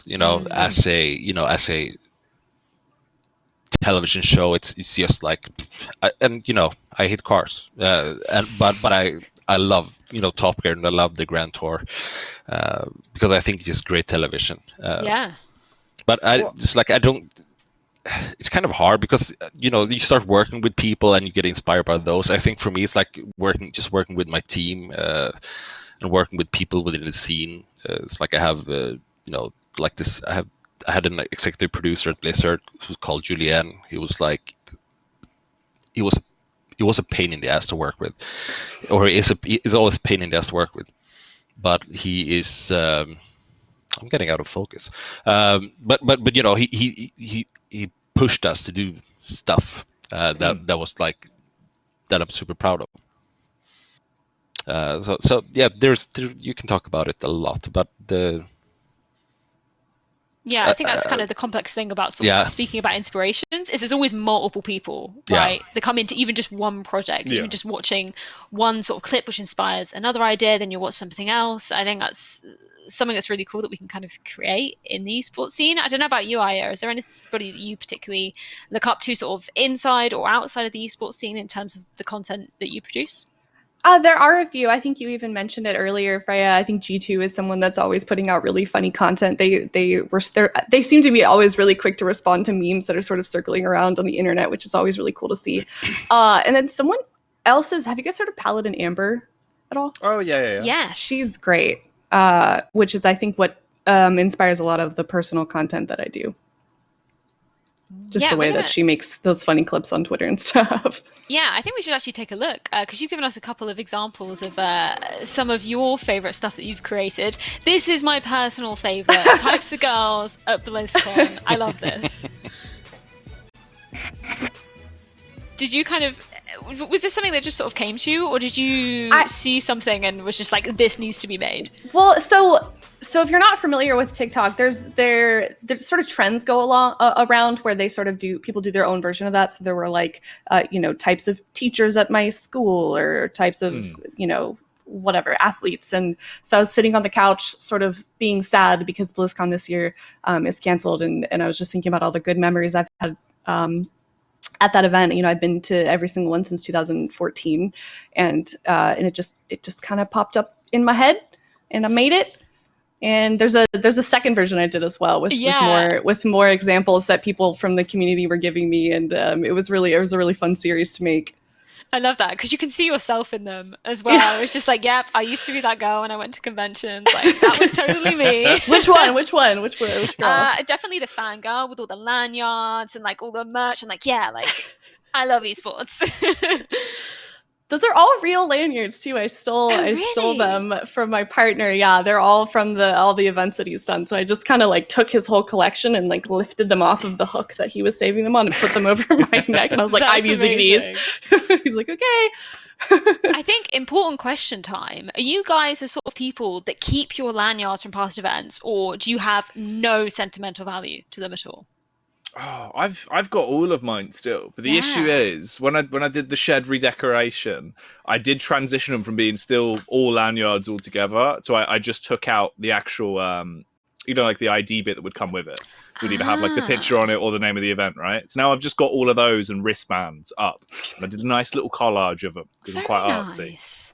Oh, we should get a photo of that for the next show. But that's smart as well, because I just moved house quite recently, and the amount of lanyards and how much room they take up, I will never throw them away. But they're way too important to me. But the amount of room they take up, it's just like, there comes a point where you can't hook them up on your wall anymore, and you've just got to have bags of them. Do you keep them, David? Are you sentimental? I did keep them for the first 3 years or something, but I don't know. It's like for us, it's like almost a running joke. It's like when you bring in a new person in working at events and stuff. It's like at the beginning they always keep the everything. They have the stuff, and then you become like old and then veteran. And you become like a bit grumpy. Then you just throw them away. I think he's calling us noobs. Yeah. So no, but it's no, I don't have those. I do have a lot of other stuff from events that I keep. I keep a lot of T-shirts and stuff like that. But I don't know the lanyards, and it was so many. After a while, it's like you can't even. Where should you put them? It's there is no place, and so no, I don't keep them. Not anymore. Yeah, I think we're going to have to go with Jacky's compromise of just taking a little paper bit out. Yeah. I think that will one day be what we have to come to. I do the same thing with that, yeah. Oh, that's a good idea. I can't believe it's taking me that long to think of it. I was going to buy like one of those things that people kept their trading cards in, like Pokemon cards and stuff, and put them in there. Like the sleeve books. Yeah. Yeah. Mm-hmm. That's a smart idea. Yeah, that might work. It just depends on the sizes, though. That's the issue. I know, everything's I'm such a not different sure. size. Yeah, some of them. Maybe that's someone should just create it. That's some a of them are business pretty idea. thick. Yeah. There you go. Yeah, there you go. Yeah. Let's market this. We've got enough brains between the four of us. We can sell this. Okay. 100%. I believe in all your inventions, Jacky. You're a genius when it comes to these things. I've got a lot of wriggles on my brain. We've actually got a couple more of your content pieces that I just wanted to feature. A couple of them I think we need to be watching with the audio. So let's bring up the second clip that we've got to feature. Hi, welcome to Blizzard. Hi. Okay, so this will be your desk. Thanks. Yeah, welcome. Do you have any questions? Wait, this chick hasn't done it yet. Oh my god, you haven't done it yet? Wait, did you say she hasn't done it yet? You need to do it. Dude, you need to do that. Oh, okay. You haven't done that yet? Wait, did I just hear someone hasn't done it yet? You need to do that. You really okay, I'll do it now.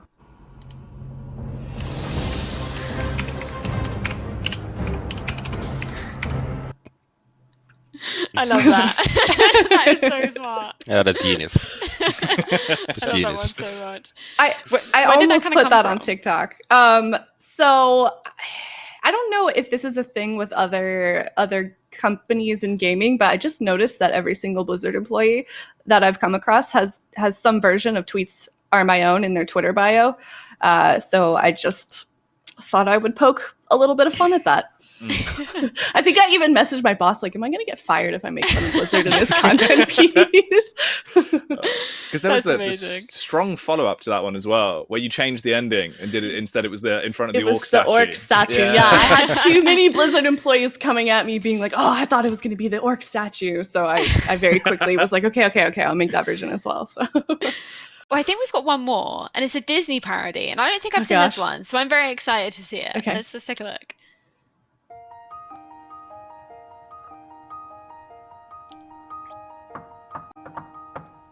Do you wanna do a keystone? I've been grinding rep all day. You always appear offline. How about a 16 shrine? It's like you're AFK. We used to be best buddies, but now we're not. I wish you could tell me why. Do you wanna do a keystone? We could do a different keystone. Okay, fine. That's awesome. You've got an incredible singing voice as well. Oh, thank you. The amazing content. I love it. But we're sort of talking about it as well with the sort of focus on TikTok as well. Do you kind of, do you post most of the videos to TikTok, or do you kind of do a different, sort of spread them between different media outlets? I think I primarily, so I use TikTok for the content that I make more as like a tool to upload it than on Twitter. Like I have a few videos on TikTok that I've done that I haven't put on Twitter because I'm not trying to spam people with stupid content that doesn't deserve to be on their timeline.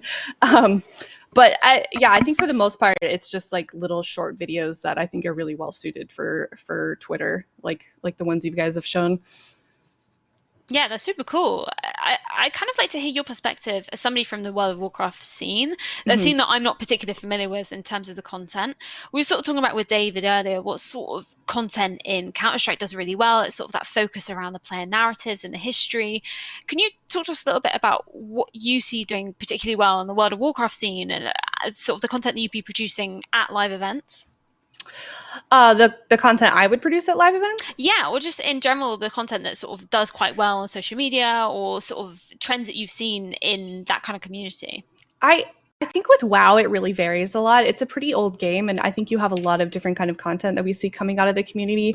A large majority of it, from my perspective, seems to be sort of educational style videos. And where I come in and where I want to make content is like, I'm not a top player by any means. No one's watching me for that sort of content. So I think there is a smaller niche of people making sort of content like I do, like funny videos like that. But I think just again, from my perspective, it seems like both tend to do very well in their own sort of niche communities. Yeah, it's always really interesting to hear, especially sort of going between the different games. I know you were sort of talking about, David, that PUBG doesn't really have that sort of history and the depth in it yet to sort of create that sort of content. Do you, David, do you have like a particular favorite title that you like working on most? Is it Counter-Strike? Like I said, it was Heroes of the Storm. I think it's still like I don't know. I love playing that game. It's the only MOBA I've ever played, by the way. I never played World of Warcraft either. I love that game. But yeah, I think Counter-Strike, is the most fun in general. I think it's kind of hard to beat the history, to beat like that, because it's such a wide range of creative stuff, teams, players, and it's been going on for forever. So yeah, it's kind of hard to beat that. And for me, it's like I don't really care about the game itself. Right. I play a decent amount of Counter-Strike. I'm not good, but I play a decent amount. But I don't know. Yeah, I think that's the game that is fun, and I think there's a lot of other games that have the potential to be good or have the potential. But I think for me, there is no game that has even remotely come close to that in terms of what I do. I think obviously you have World of Warcraft and you have Minecraft, for example, which is like this huge scene, and people do this insane stuff.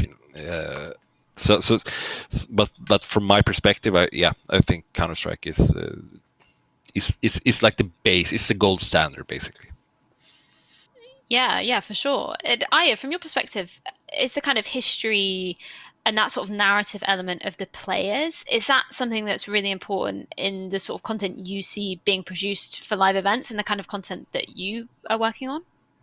Yeah, for sure. And I think recently in the last couple of years, there's been sort of a shift in trying to push those narratives of our players that we're seeing competing. We saw, a few years ago, Sidu, who's been a player that has been competing at a top level for years, and he hadn't won BlizzCon yet. And there was just a lot of these pieces that were made by Blizzard and by the community as well that were sort of like telling the story of his journey and how he finally came to win BlizzCon. And there was a lot of content focused around that, as well as a lot of the other players. And I think that stuff does really well. As we've seen in CSGO, they do that really, really well. Obviously, there's so many narratives that are being pushed out of that esport too. And I think that's definitely content that resonates super well with any audience, I think. Yeah, for sure. I mean, I think it's about time where we normally go into our Scribble challenge, but actually we've given Jacky a little bit of power this week. So I think I'm going to hand it over to you for you to explain what type of game we're going to be playing in this portion of the show. Yeah, it's like a little bit different this week. Decided we'd stick to the trends of obviously all being big brains here. We came up with the idea for the sleeves, so we'll roll with that. We're going to go into a game based around inventing. I'm sure probably all of us are familiar with Jackbox at some point, a drunken after party perhaps. You probably ended up playing it, right? Yep, 100%. So essentially, the point of the game we're going to be playing, the info should be in TeamSpeak. So if we join up and get involved in the lobby on that, basically, we're going to be creating a problem and then solving that problem with an item that we will invent. And I think essentially the premise is the best creation wins, is the way it goes. Oh, this is exciting. This is good. This is an opportunity for you to use that creative mind of yours, David. And you as well, Eiya. You know, you've got the TikTok mindset for it. That's close to being a type of sweets. Yeah. I think, like, yeah. I think everybody's in. Have we all joined up? Yeah, I let am me know when in. you're in. Apparently, I I'm the should be host. in. I think so... I'm in, yeah. Are we all in? Are we all Yeah. good? Okay. All Let's right, go. take us live, Freya. Everybody's in. Let's go. I've never played this before, so I'm very excited to see what on earth you've given us, Jacky. It's a good game. It's good. We get the little tutorial video that'll explain the old premise. Okay, very nice. I love a bit of Jackbox though. Normally it's Drawful that I go for. Oh, yeah. And Fibbage as well. Solid. Fibbage, solid another good games. esports after party banger. I had a friend call this a boomer game. I love Jackbox. Oh yeah, Whoa. no. This is not for boomers. I was so offended. I was like, Okay, I think I can skip this. We sort of know what we're doing, right? You can take us in. I feel like we're all at least 300 IQ here. Oh, combined or in Nearly. Okay, so market research. So It's our effectively, first like this is part. where we're coming up with problems. Hmm. So everyone gets to give some I prompts see. of like problems based off the prompt you're given, essentially.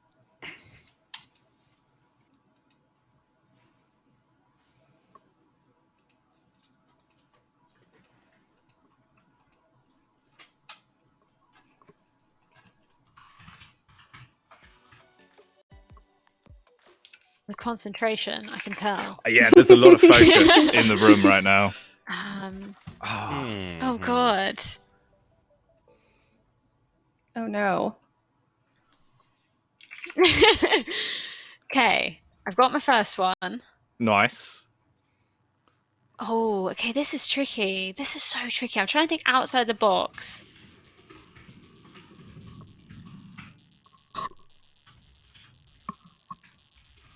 All right, I've got my two in. I'm We okay. we all seems like we're taking about the same amount of time. Yeah, It's a- I'd it's love a- to you know. know. Oh my. Oh, these are very on brand. I can tell. That's a hard decision. Oh, which issue is the biggest issue?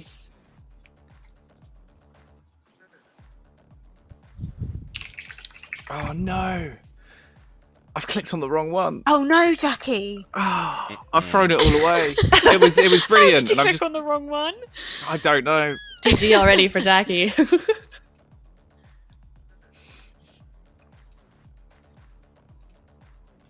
I keep reading this as patiently stupid. Is that just me? Oh, you have to draw. Yeah, so basically it's like Oh. you've got a little napkin. So you're doing your little you know, you're just Oh, drawing your okay. invention Okay. here. So you've got to Wait. solve that problem that you've been given. Oh god, I wouldn't have picked this problem. I forgot which problem I actually did. Me You Okay. click too. on the little information bubble, it'll tell you what the problem was. Oh, Okay. nice. Thank you. Oh god. Mine really doesn't. How can I? Oh goodness. This is very. God, you're going to see my awful drawing ability coming out. Can I? I'm gonna throw a bit of shade. Is that all right? Yeah, go for Okay, it. I'm gonna throw a honestly, bit of we shade love it. here. We're all about it. We like hard hitting facts, journalism, and tea spilling here at All DWEIF. right, cool. Just making sure, What is you this? know. This is. Oh, I can't. Oh, This is God. awful. I can't draw. Apparently, I can't read as well because I chose the wrong Oh prompt. no, Jacky. It's all gone wrong. I can't even see what I'm doing, and I know what I'm doing. This is the David's most. got it handled impossible apparently thing. over there. Okay, right. I've got the. Oh, that's it. I didn't even draw it. I That's was all the just time. finished writing Oh. my title. Mine wasn't even an invention yet. Oh god. Oh no, this is going to be. I don't feel like we're getting funding here. Oh, okay. I think I get it now. Oh, Right. God. I did this the wrong way. I didn't actually invent something. I think that's Yeah, my biggest problem. It's all right. You can save it in post. Just yeah, exactly. I'm gonna have to explain this. I can't call this that. Oh. I have no idea.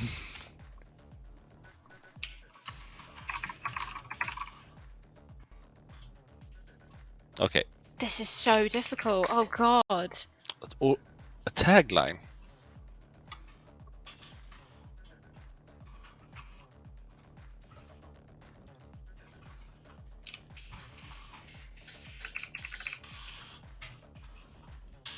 Okay, that's Okay. my god awful attempt. I hope we get another chance. Me too. We do. Don't worry. Okay, Okay. cool. You also, so you have to deliver the pitch for your item as well. Oh wow. Yeah. So we all have to take our time here to pitch and obviously explain what it is. Okay. That's good. I'm glad we can do that. Yeah, I can add a little bit of explanation to the god awful drawing that you're about to witness. Oh, here we Okay. go. Oh. All right, so I'll come out first. I'll give you an overview of how this goes down. Hi guys, I have an issue. I just absolutely hate it when my dog smells. So I thought of a way to try and combat this, and I've come up with Dog Fresh. Dog Fresh, fresh by nature, fresh by practice. What's up, dog? You're smelling fresh. That's how your dog's going to be smelling when we're finished. It's a simple product, essentially acts in a similar way to a Parker would for a human, but with a small fragrance releaser, a smellitzer, if you will, attached to the side. You place it over the dog, soon to be compatible with cats, Cat Fresh available soon, and you'll be able to no longer have that pesky problem of your dog smelling. Well, I don't even own a dog, and I want But you want this one. product. There we go, Yeah. see? Just so I can test out the dog fresh. Okay, David, you're up next. Okay. Yes. Okay, this is, obviously notifications. You hate them, right? I have a very simple, the easy way. Simple solution for an annoying problem. And it's very simple. You just put on, don't disturb mode on your phone, and then basically just swipe, and obviously you have to ignore the red stuff if you have an iPhone, which I do, that pops up on the mail and stuff like that. But it's simple. Simple and effective. Yep. Yeah. There you go. Okay, who's up next? Oh god, it's going to be me. Here we go. Okay. I'm curious to see what your drawing was now. Right. So, I want to learn more about Jacky's beard. I wonder who put that in. Let's have a look. Big Beardy Book. Oh. For Oh, is it like a picture book? Big Beards for Big Boys. Yeah. Oh my. Ooh, nice. Because, I love it. When you come onto this show, I think some people can get intimidated by the big beard of Jacky. I was going to finish this drawing with a very, very small little teen tash. I didn't have the time, but it's basically an encyclopedia of big beards, so you can get inspiration and hopefully cultivate your own. I feel like there's a lot of big trend around sort of cultivating your own plants in your house. Maybe this will give you the inspiration to make a big bushy beard. Big beards, big boys, big fun. Exactly. Yep. You should have pitched it I for love me, it. Jackie. That's a That's good one. great. I love Yeah. that. Okay, so All that right. just means Eiya. All right, so I'm all right. So this is why I asked. I threw a bit of shade. So Oh no. Oh. so the trash is console players. Oh. Oh. And it's a Oh. console player, so you can change your console controller to a mouse and keyboard, and it's a machine that will do that. You put in your console controller, and it spits out a mouse and keyboard at the end. And I didn't know we could title it So I only had time to draw the title.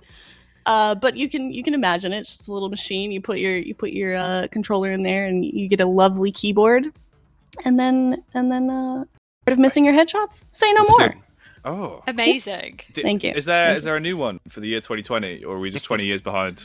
Oh, I was thinking like the Nimbus 2000, but like that's I don't know. I get it. I get the vibe. I get the Harry Potter reference because I watched Harry Potter like 2 days ago. I don't actually think that poorly of console players, by the way. That sounded a little harsh. I love you. I just saw it forever. You know.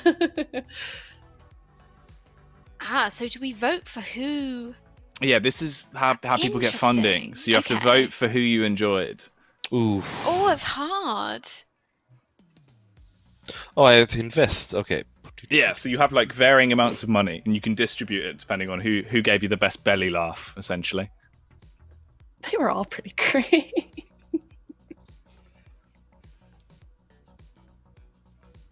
Yeah, this was a tough decision. I wonder if we can get a chat involved. See which ones they think were the best inventions. I like the eyeballs on yours. They have eyelashes. He would have had some hair if I'd have completed it. Maybe some hands coming around the book. Yeah. Now we know. Like, you got your Next idea time. across, though. That's all that matters at the end of the day. I feel like you have performed the best on drawing there by far. I think so too. If it was purely on artistic skills, I think that would be the way. But you've got a diagram on yours, Jackie. You're showing how you use it. I rate that. Look, slot it onto the dog.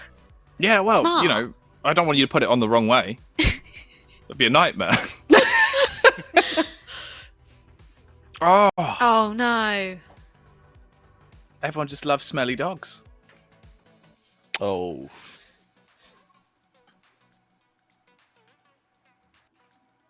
Oh my god. There you go, big fan of the beardy The book. Big Beardy Book is going to be a big hit. I can't believe it. Yes. Amazing. Final round. Do we get to redeem ourselves now? Oh. So I think yeah, now what we is all have to this? say the solve problem. Yeah, we have to do the same problem. Ah. Okay. This is cool. Okay, let's have a look. What is it going to be? See, I liked your approach, David. I feel like it is very sweet. Like, it reminded me of IKEA. It wasn't like an invention, and that's obviously something I have to work on within this next. But it's good though, because it's simple and it's effective. I liked that. It should have been just like, you know, it's like an oven where you put your phone and just, you know, break. Set it on fire. So now, effectively, in this round, Eiya chooses the prompts for everyone. So we all have to. Yeah. Wait. Oh, what did I? I don't know what I just clicked. Okay, so the problem is you hate sleeping by yourself. That's what we've gone for. Mm-hmm. Here we go. Okay. Oh god, the drawing again. All right, straight in.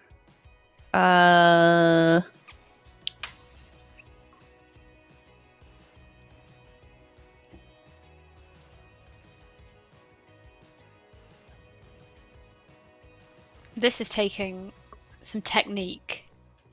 My drawing is my invention is way too complex already.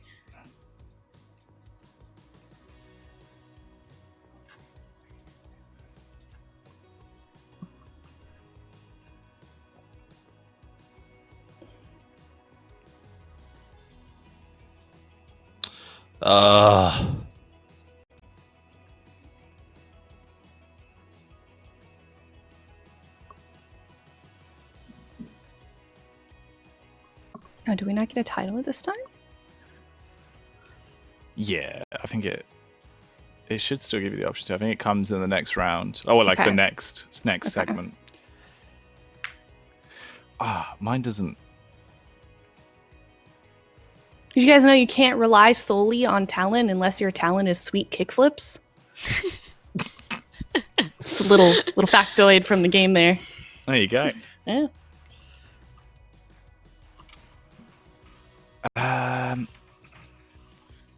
okay, title time.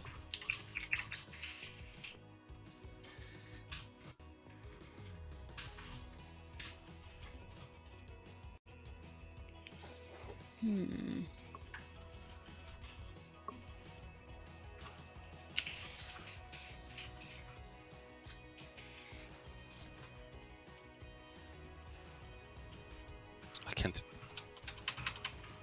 Okay. Okay, right. I think I wrote my tagline on my title. Okay. You can salvage it. Yeah, It'll be yeah, fine. yeah, It'll be it's fine. You've got your pitch segment.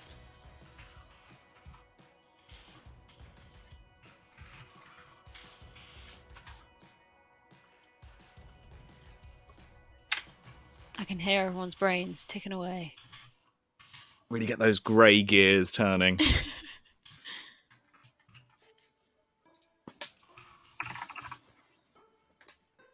I'm excited though. I like that we get to do it at the same prompt. I'm intrigued.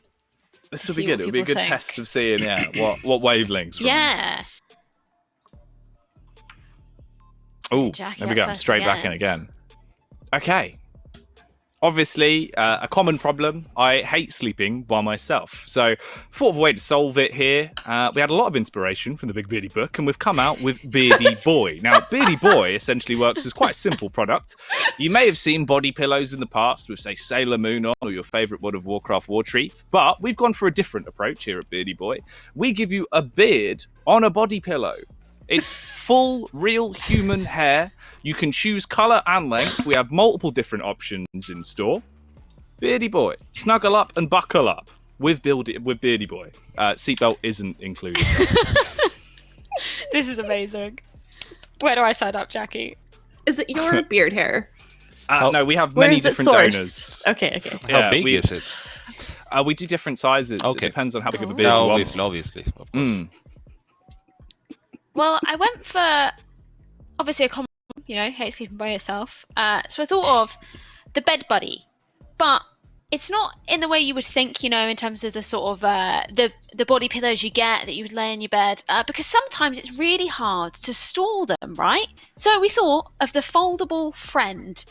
So once you're done with your body pillow, we've got this little device up here, and you can just skirt it back up. So you've just got a foldable friend hanging from your wall, leaving your bed free. Because you know what? Nothing's weirder, especially not seeing somebody hanging from the wall, than coming into somebody's room and just seeing a random body pillow on the bed. So that's it. That's the invention. That's good. That's brilliant. Kind of Like it. scary. Okay, let's see. Yes, obviously you hate sleeping by yourself, and this is obviously a problem nowadays as well. With you have the quarantine and everything, and you want to socialize with someone. So I give you, this is the tagline, and this just put everything on like that. This is essentially a soft LED screen, 4K. Ooh. You connect it, you put it beside you in the bed. Or you can tilt it up a bit as well. I didn't really, there's a lot of things you can do. You connect to your friend or your spouse or whatever, and you can lay beside, the one you love without actually being there. And that's the thing, right? Internet is the new cool thing. And it's also water resistant. I didn't, the time. But it's water resistance. It's 4K. It's pretty expensive, but it's color accurate. Wow, it's well worth it. You can have a fika from a distance. Exactly. Coffee won't affect anything. And obviously, you put it in. It's a big thing. That's Were you it's full halfway size. through drawing out water resistant at the bottom there before you ran out of time? Yeah. Is that what happened? Okay. Yeah. All right. So this is the anime pillow printer. Oh. Newly remodeled this year. This is our top model.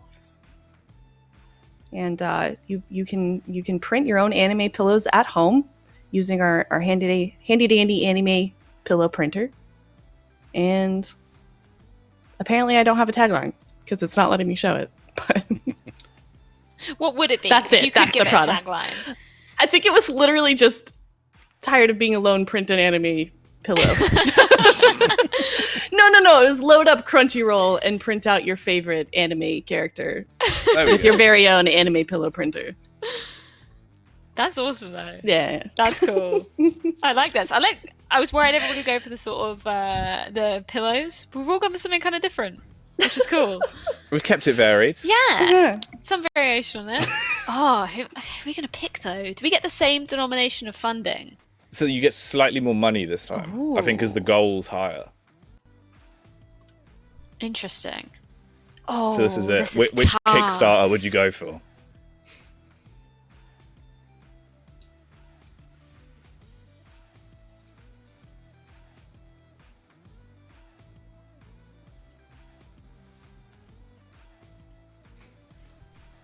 It was a tough decision. It really was. I wish all of them could exist.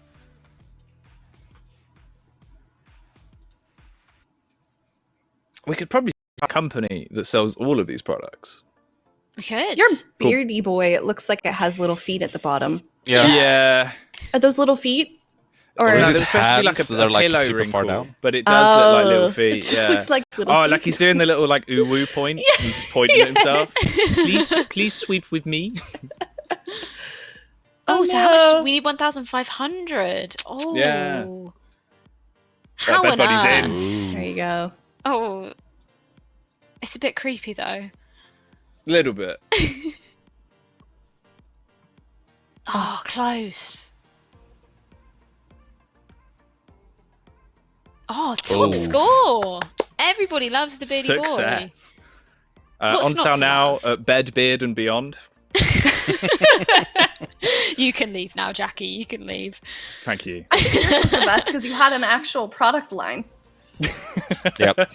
And that's That the thing, was right? awesome. Consistency. Yeah. Real It's gotta hit the branding bar. potential Yeah. with that one Yeah. there. Even if you do an average job, just consistently do average and people like it. That's so true. Yeah. That's my Noted. mantra. Duly noted.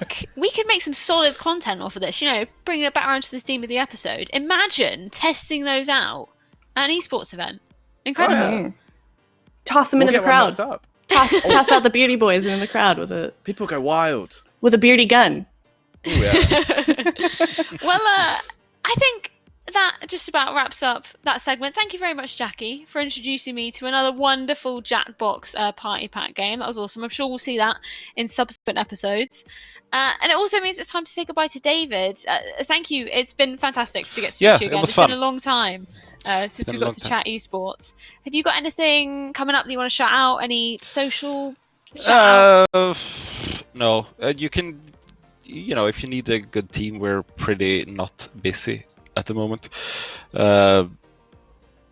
No, there's not that much happening actually right now. I'm on vacation, but keep an eye out on I don't know, my social media or bme.nu, our company website, to see what's happening. I don't know if we're like that good on social media. We're pretty bad at social media, but we try at least. And if there is anything, anyone needs something to help, I love talking about myself, so just contact me. Well, it's always fantastic to speak to you, David. And I'll definitely put a link in for the Supercut version of the Murder of Sponge mystery. Yeah. Because it's enthralling. We'll have a viewing party, maybe afterwards. We'll watch the whole thing through. It's been a while since I watched it. But once again, David, thank you so much for taking the time. Thank you to very join much, us. and good luck. It's been awesome. I think it's time to get our fifth and final guest of the evening on. It's none other than Boaster.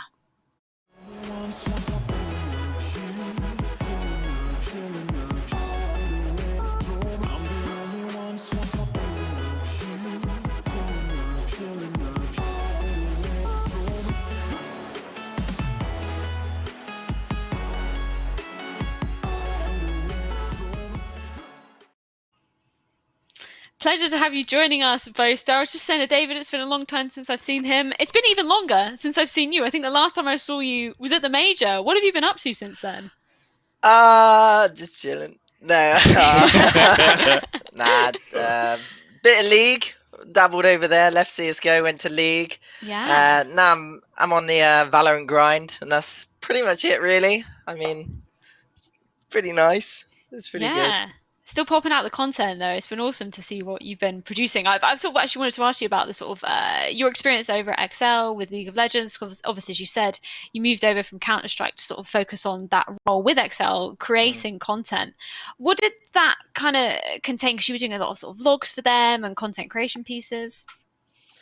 Well, I got a #1 fan, Reckless.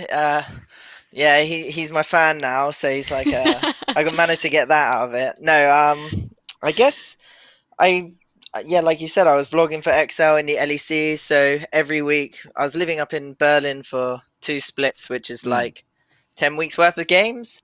And then for those 10 weeks worth, each week we'd go to the Riot Studios and we'd be I'd just be vlogging the boys. They'll be playing on the stage, and I'd be thinking, like, as I hold my camera, like, kind of wish I was on this stage, you know what I'm saying? So, yeah, and then I just sat in the audience, and that was fun. Met the fans, met the community, kind of started playing League myself, actually, and then, yeah, I just kept thinking of more stuff to, like, in terms of like content, being more creative, learning more techniques and everything.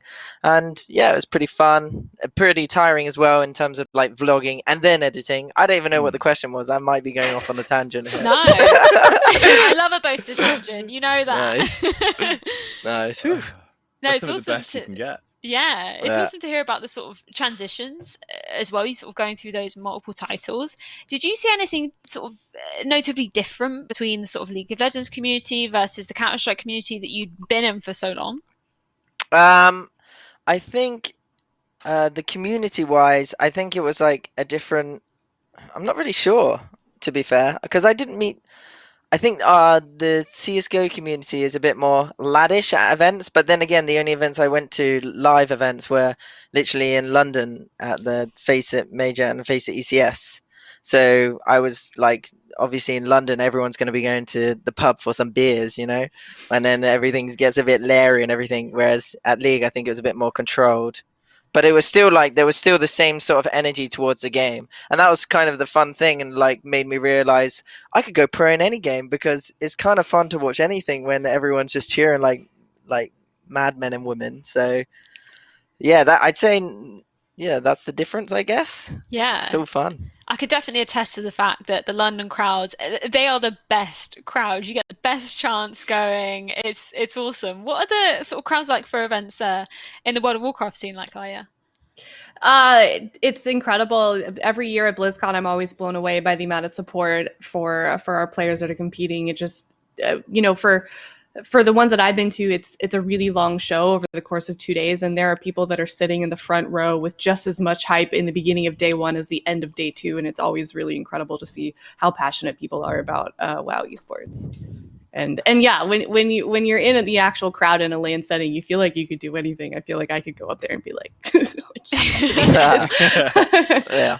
It is nuts. It's awesome. But you actually got to quite a high rank actually playing League, didn't you? Me? Oh, Boaster, sorry. Oh, I was like, There's a little curveball. Yeah, I think I mean, high.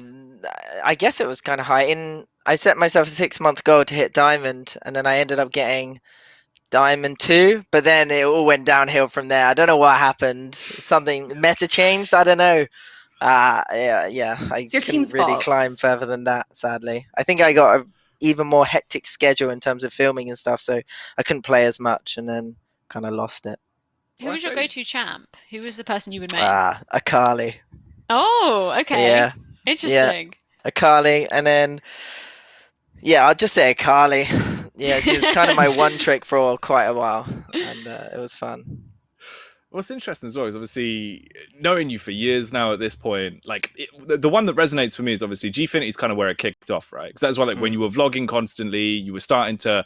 I suppose the interesting thing that you did that a lot of players in the UK scene didn't look at the time is I think you realized that was your opportunity to sort of build yourself as a brand, right? Because you spent ages doing your own content, doing vlogs. Anytime there was an offer for an interview, Boaster was up for it. He'd want to come on the desk. He'd want to get involved. He's always like, you were making it funny. community, whereas some players were a little bit too camera shy at the time. And that kind of worked huge. So I think XL, obviously, off the back of that, that's when they got you in, right? Yeah, so back in Gfinity days, I initially made the vlogs to like look back on and for all my teammates to look back on and be like, memories, so nice. And then when it came to like actually at the event, you know, if there was a camera there, I'll be playing up to it. If there was an interview, I'll be doing it. You said. So I'm down to do any of that. And I guess it kind of worked like wonders for me because fast forward a year later, because that was a year before, XL then must have remembered it, and when they got the LEC invite, they approached me, they emailed me, I think, or DM'd me on Twitter, and were like, you should apply to this. And I was like, CSGO ain't working for me, let me go sign up to this. And then and then here I am today, no longer in League or XL. Yeah, I wanted to speak about that as well, because obviously you're moving towards Valorant and sort of becoming a pro player in that. What has that journey kind of been like for you so far, sort of obviously playing Valorant from the beta and to the point that it's got up to now? What's it been like? I think in terms of, I guess, I guess it's hard. Yeah, it's hard. In terms of, because I didn't know, once again, I didn't really know the scene enough. I got a lot of opportunities in the G2 European Brawl, Twitch Rivals, and a few decent results there, and a few like decent like individual performances, and allowed me to kind of get my name more out. But as of now, I think it's kind of gone a bit static. But I've got my new PC as of today. I don't know if you realize, but am I looking crisp? I don't know. It's pretty fresh. You always do, mate. Thanks, man. Thanks. And hopefully, as of today, well, tomorrow, I'm going to be a bit more content orientated, with also managing to get the grind going and like finding some players. So it's tough, but I think I have what it takes to make it. I think if I do make it, I'm going to be loving it. So I'm just going to keep going for it. And that's my plan. Yeah. Get my your master besties. plan. Exactly. Yeah, get your besties. Yeah. Well, speaking of which, I think we're going to take a look at some of your most favourite content that you've ever created. I think we're going to start off with a Fnatic rap. So let's take a look at this one. Ah, yes. Look at all this content. Better give it a sub. Oh no. Can you guys hear that? It's like 9 PM. What's he doing now? Oh man. Oh no, not again. Jake, what are you doing? I just a song. Do you want to hear it? Yeah, go on then. Okay. Today's the day we play Fnatic. I'm not being dramatic, but they about to get their ass whooped to another dimension. Oh, did I mention we've got Joey Youngbuck? You lost him and now you guys kinda suck. Except you, Reckless, my bro. I know you watch the vlogs, XOXO. Today you've got absolutely zero chance. You know we'll be coming at you with all our chance. You got an office in London, well, we've got fans. Like a young Ed Sheeran. Well, with just a dozen, you're playing around with cell phones, a brand nobody really knows. Yes, Nemesis, you can go and put that on your gravestone. Oh, by the way, nice rebrand. Wouldn't want anyone to misunderstand before this gets out of hand. The Nexus is the focus and it starts to go down. Fnatic take out XL. We lost, no, we lost, no, we lost, no. Don't forget to like and subscribe. It wouldn't be a Boaster feature without a little bit of a song. That was amazing. Oh my goodness, that brings back good and bad memories. We need to get you two to collab. After your piece of content earlier, Eiya, you need a cross pass. I think that just trumped anything I've ever done, though. So I don't even know why I'm here at this point. That is awesome. If a WoW player did that, I think I would lose my mind. Well, you're not just talented in terms of singing and songwriting, are you? You do a lot of vlogs as well. You know what? You're multi-talented, Boaster. And we're going to take a look at your coronavirus lockdown vlog as well. It's like in those scary movies, you know, they're like going outside. Yeah. Previously on AMC is the Corona Dead. Come back! Come back! No! And then I turn around and I can't get out anymore. Let me out! Let me out! And then zombies everywhere.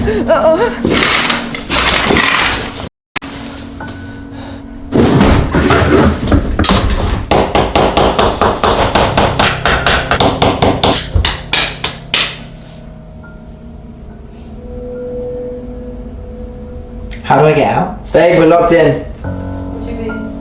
Again? Yeah, What have you done? I've locked the door. Huh? I've locked the door. Oh, good. No one can come in or out. Rip. Okay, I've barricaded myself in to stop myself from getting the coronavirus. However, it stopped me from going to the shops too. So I think it's time I make some ice cream. Because like, that's the nutritious diet Fabian would want the boys to have on game day. Ice cream.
Damn.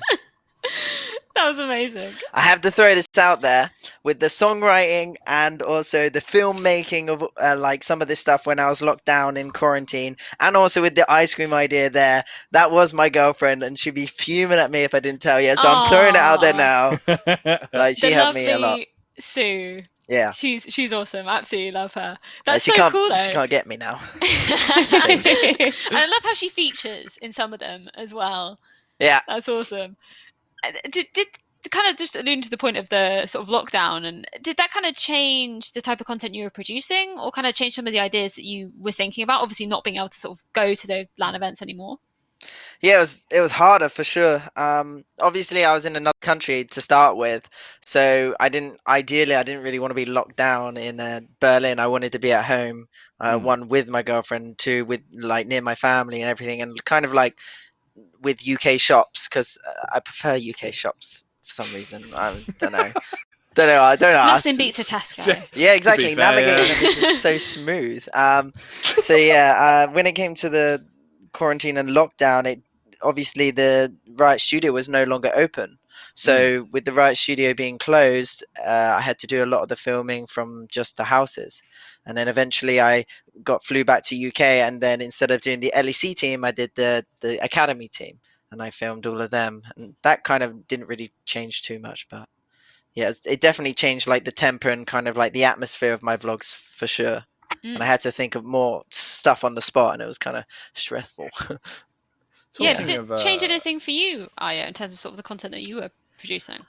Yeah, I think I've just made more. It's kind of forced me to be, I think, a little bit more creative as well. Like, you know, like Boaster is kind of saying, you're not really, especially since there's not really any lands or anything going on. So a lot of my content, I think, is just shifted to be like more memey and more in-game stuff, maybe. Yeah. Sorry, Jackie, you were going to say something. Go ahead. Yeah, no, I was just going to say, talking of atmosphere, what's the setup going on behind you, Jake? Are those Pokemon cards, or what are they? On the right-hand side, I suppose your left. This. Yeah, what is that? Honestly, I'm a bit of a plain person, so I didn't really have a lot of stuff. I think that League of Legends is mine and that little blue thing there. But this is my girlfriend's Marvel comic poster. She's a bit of a Marvel fan, Star Wars fan. Okay. These are her lanyards. These are mine. As you can see, she's got a lot more. So yeah, Yeah, it just makes me look a bit cooler, you know. Like you've Gives you a made it nice when little you've got aesthetic. stuff in the background. It's a good look. I was just curious. I was like, what are they? I couldn't quite work them out. That's cool. That's very cool. I think we've actually got one more piece. And all I've got for context of this one is Hamilton video. So I'm really excited to see what one this is. Let's take a look.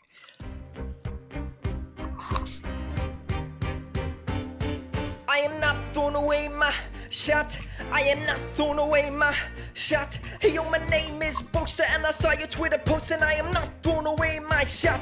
I'ma get signed by TSM. They need a player in Valorant, so here I am. You probably know me as a vlogger in the LEC or UKCS or on a stream. Check my YouTube, I'm a diamond in the rough. A shiny piece of coal, trying to go pro. My skills in Valorant unbeatable. I'm 24, but hey, my brand is younger. You have at least 10 years of me if you want to. Every loss, every single challenge, I have learned to manage. What you don't understand is I make my enemies vanish. The plan is bring TSM to the Hall of Fame, and Valorant fans will be screaming my name. I am the TSMB OAST ER. We are meant to be. I saw you play in 2015. I'm talking Device, Carrigan, and Dupree. Essentially, the team inspired me. I saw the logo and I knew I'd join eventually. A leader, achiever, that's my identity. So if you want some trophies, get me to an embassy. And to me, this is my destiny. Don't be shocked when Wikipedia mentions me. They'll know what I did for Team Solo Mid. Here's my pitch. This is Boaster, bitch, and I am not throwing away my shot. And I am not throwing away my shot. Hey yo, my name is Boaster and I saw your Twitter post and I am not throwing away my shot. I am not throwing away my shot. I am not throwing away my shot. Hey yo, my name is Boaster and I saw your Twitter post and I am not throwing away my shot. So go take a shot on me. That's amazing. I love all this stuff. How long does it take you to come up with like the lyrics and everything for this? So on this one, once again, myself and my girlfriend were sat in a room and we're like, we need to make something. She was like, I kind of want to write a song, and I was like, nah. But then I was like, I kind of want to go into Valorant. And she was like, we can write a song about you wanting to get an org to sign you in Valorant. And so we sat there, and obviously we both love Hamilton, and like I love musicals in general, and we got the backing track from that, and then she started writing some lyrics. I throw a few ideas here and there, although I'm not too much help with the lyrics, and then we recorded it then that same evening, and in the morning we recorded the video, and thus there we were, posted within like once I edited it. It was really on the fly, very last minute, like quick, we need to get like yourself out there ASAP Rocky because this game's coming out, and it didn't really do anything. Here I am 2 months later. That's so cool though. I've never, on a tangent here, I've never watched Hamilton. I've never actually been to see a musical. So with all your musical expertise, Boaster, if I had to go just see one, you know, obviously when the lockdowns are lifted, which one would you tell me, a musical noob, to go and see? Probably Dear Evan Hansen. That one's really good. Or Hamilton. I think Hamilton's still in the theaters. Hamilton is definitely one up there. If you're looking for a bit more comedy / like rude, Book of Mormon. That one's a good one. It's very good. Yeah, and there's few. Come From Away. That's a good one too. I mean, yeah, there's loads, but I'd say Dear Evan Hansen or Hamilton. Nice. Thank you very much for the recommendations. That's all right. I think that's something that like makes your content really unique. It's that sort of approach that you give it. And I remember we were talking about it just before you came on air, myself and Jackie, talking about that ECS season 4, the vlog entry competition. And I remember posting mine, and then I saw yours, and I was like, he's written a bloody song, hasn't he? I'm not going to beat that. And it was awesome. What was that experience like for you, sort of going from making those videos and then actually being able to go out to an event and kind of have the freedom to create what you wanted there? Yeah, I kind of had no idea what they wanted me to create, so I kind of went to this and had my own thoughts, like, oh, I'm gonna do this, gonna do this, gonna do this, and then when it came to actually like being around the pros, I couldn't, like, half the time I spent like hyping myself up to go like, hey, can I borrow you for a second? Like, you know, like doing that. So that took me a day to get over that. So the first day was like completely like, I'll save the pros to tomorrow. Today I'll just like kind of just capture the atmosphere, and then I had another idea of like trick questions, and I was like, I have to make this a separate thing, and that was the one that kind of popped off on the CSGO Reddit, and luckily as well. But I think I mean, I was very fortunate to get the opportunity there, and I think it kind of favored both of us in the long run anyway. So I think it's okay. Yeah, I mean, no, it was awesome that we both sort of came out of this and had different sort of skills. And obviously, you came on Free CS Season 5, and you were there in the major as well, which is super cool to get. You know, your crowd interaction segments were really awesome because it's cool to see you sort of there with the community. I absolutely love that. Just before we close out the show, I think it's time for another feature segment, and this time it's going to be our casting switcheroo. So we've taken 2 clips from both of your games. We've got, I think, 2 Valorant clips, I believe, and then 1 WoW clip. So, Eiya, you're going to have a go at commentating over some Valorant, and Boaster, you're going to have a go at commentating over some WoW. Anybody want to go first? Got it. I'll go first. I'm not real at casting. No, I'm not really. This is going to be interesting because I haven't really watched much World of Warcraft, so I'm very interested to see what you make of this Boaster, and also have your expert opinion, Eiya. I'm super excited. So let's bring up the clip. What class? Let's see what you make of it. Cyrus, all 4 mages, and Nori, and then you guys go to the left with Paranoia, and you bait the beams to the back left. Fire Mage seems to be throwing a lot of pyro balls to some squid thing. It's very purple, this screen. Bloody hell. This is Eye of Zeroth. No? I don't know. Some fireballs here. They're really getting low now. How many percent? 14%. That's about me working at full capacity Valorant there. Sugar me, Fireball proc, Pyro Ball, Pyro Ball, Pyro Ball, Pyro Ball, Flame Strike, Scorch, Fire Blast, Scorch, Pyro Blast. Oh my goodness, 7% left.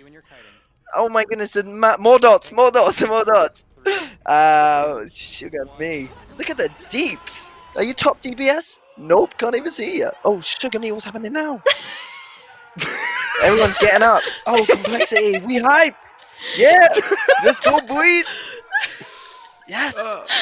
They just won the major. That was great. That was so good. Honestly. Out of 10, what would you rate that cast? That was a solid 10. That he even had some, you know, he got some Fire Mage spells in there, and I really was in the moment with you there during those final moments. What was the boss called? I swear it's like Nazarth. That's Nazarth. That was the moment. Nazarth. What did I say? I don't remember. Zonfun? Zeroth? Zoloft? Yeah, Zeroth. There we go.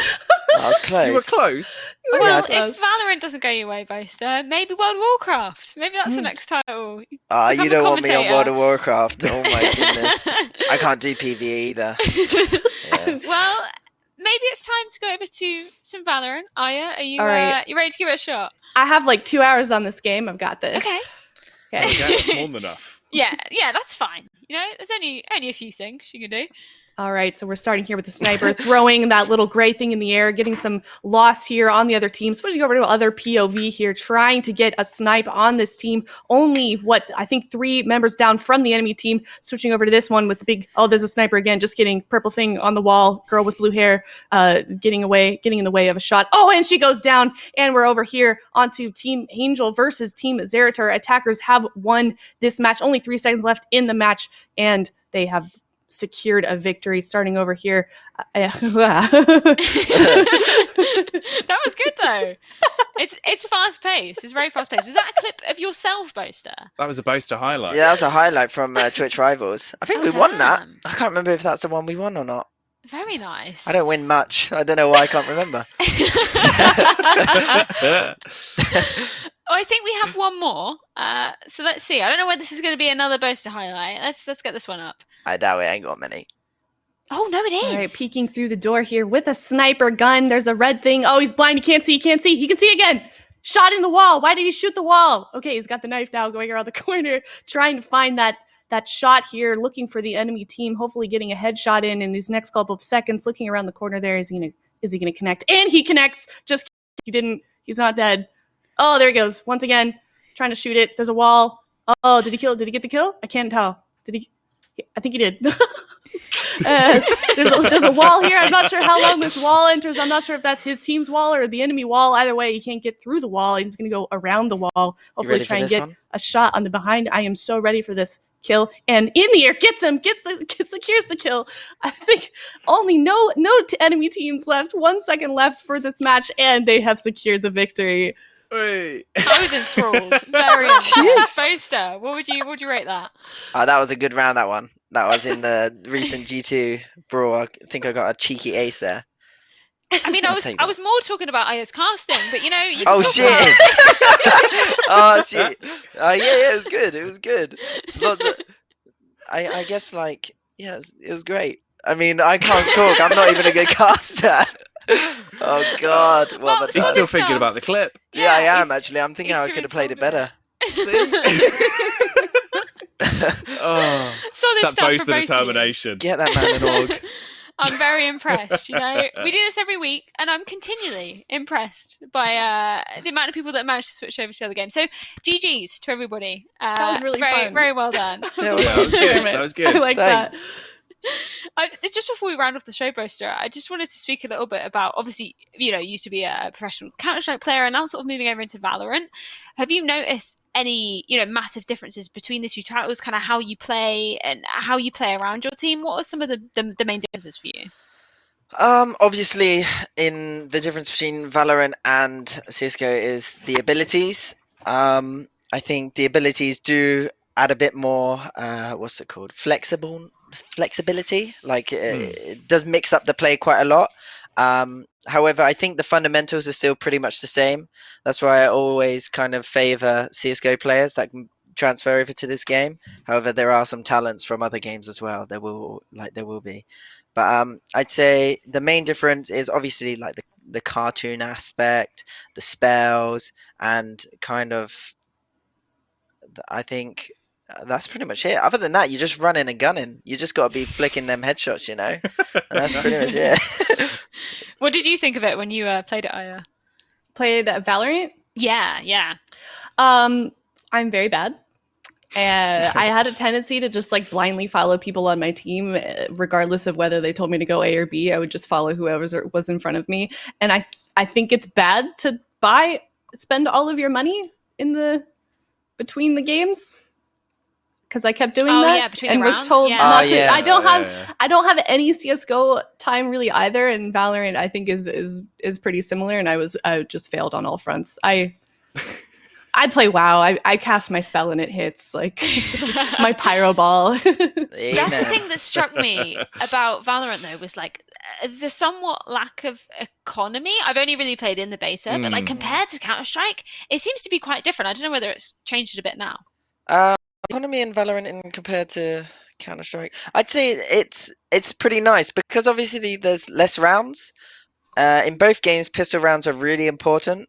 But to be fair, I think I never find myself in the previous days of Counter-Strike before they changed the economy. Now they have the accumulator thing. Yeah. I think Valorant already has started off with kind of some sort of accumulator because I feel like if I lose one round, all I have to do is eco the next, and then I will be able to buy. So it's not too punishing, I'd say. But once you do get the ball rolling, you're kind of just sitting on a wad of cash the whole game. So yeah, for sure. Well, I think it's about time to close up the show. But first of all, thank you so much, guys, for taking the time to join us. It's been an absolute pleasure to talk to you, have a look at some of your content, get a little bit more of an insight into some of the scenes that you come from. I think it's going to be over to Jacky to close out the show. I'm feeling a little bit selfish. I've been closing them out recently. So, Jacky, it's over to you. Yeah, so originally we did have a bit of a plan on this one. We were going to spring another challenge on our guests, but we've decided against that. We're going to give them time to rest their vocal cords, and they won't be forced to do a duet. Instead, we've got a duet from before, a bit of a throwback, if you will, involving Freya. It's a personal favourite, and we're going to be ending the show with a brilliant number.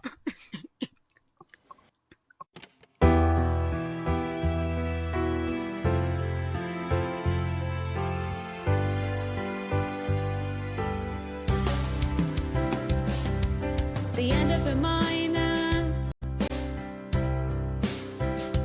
This is the last day.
Yeah.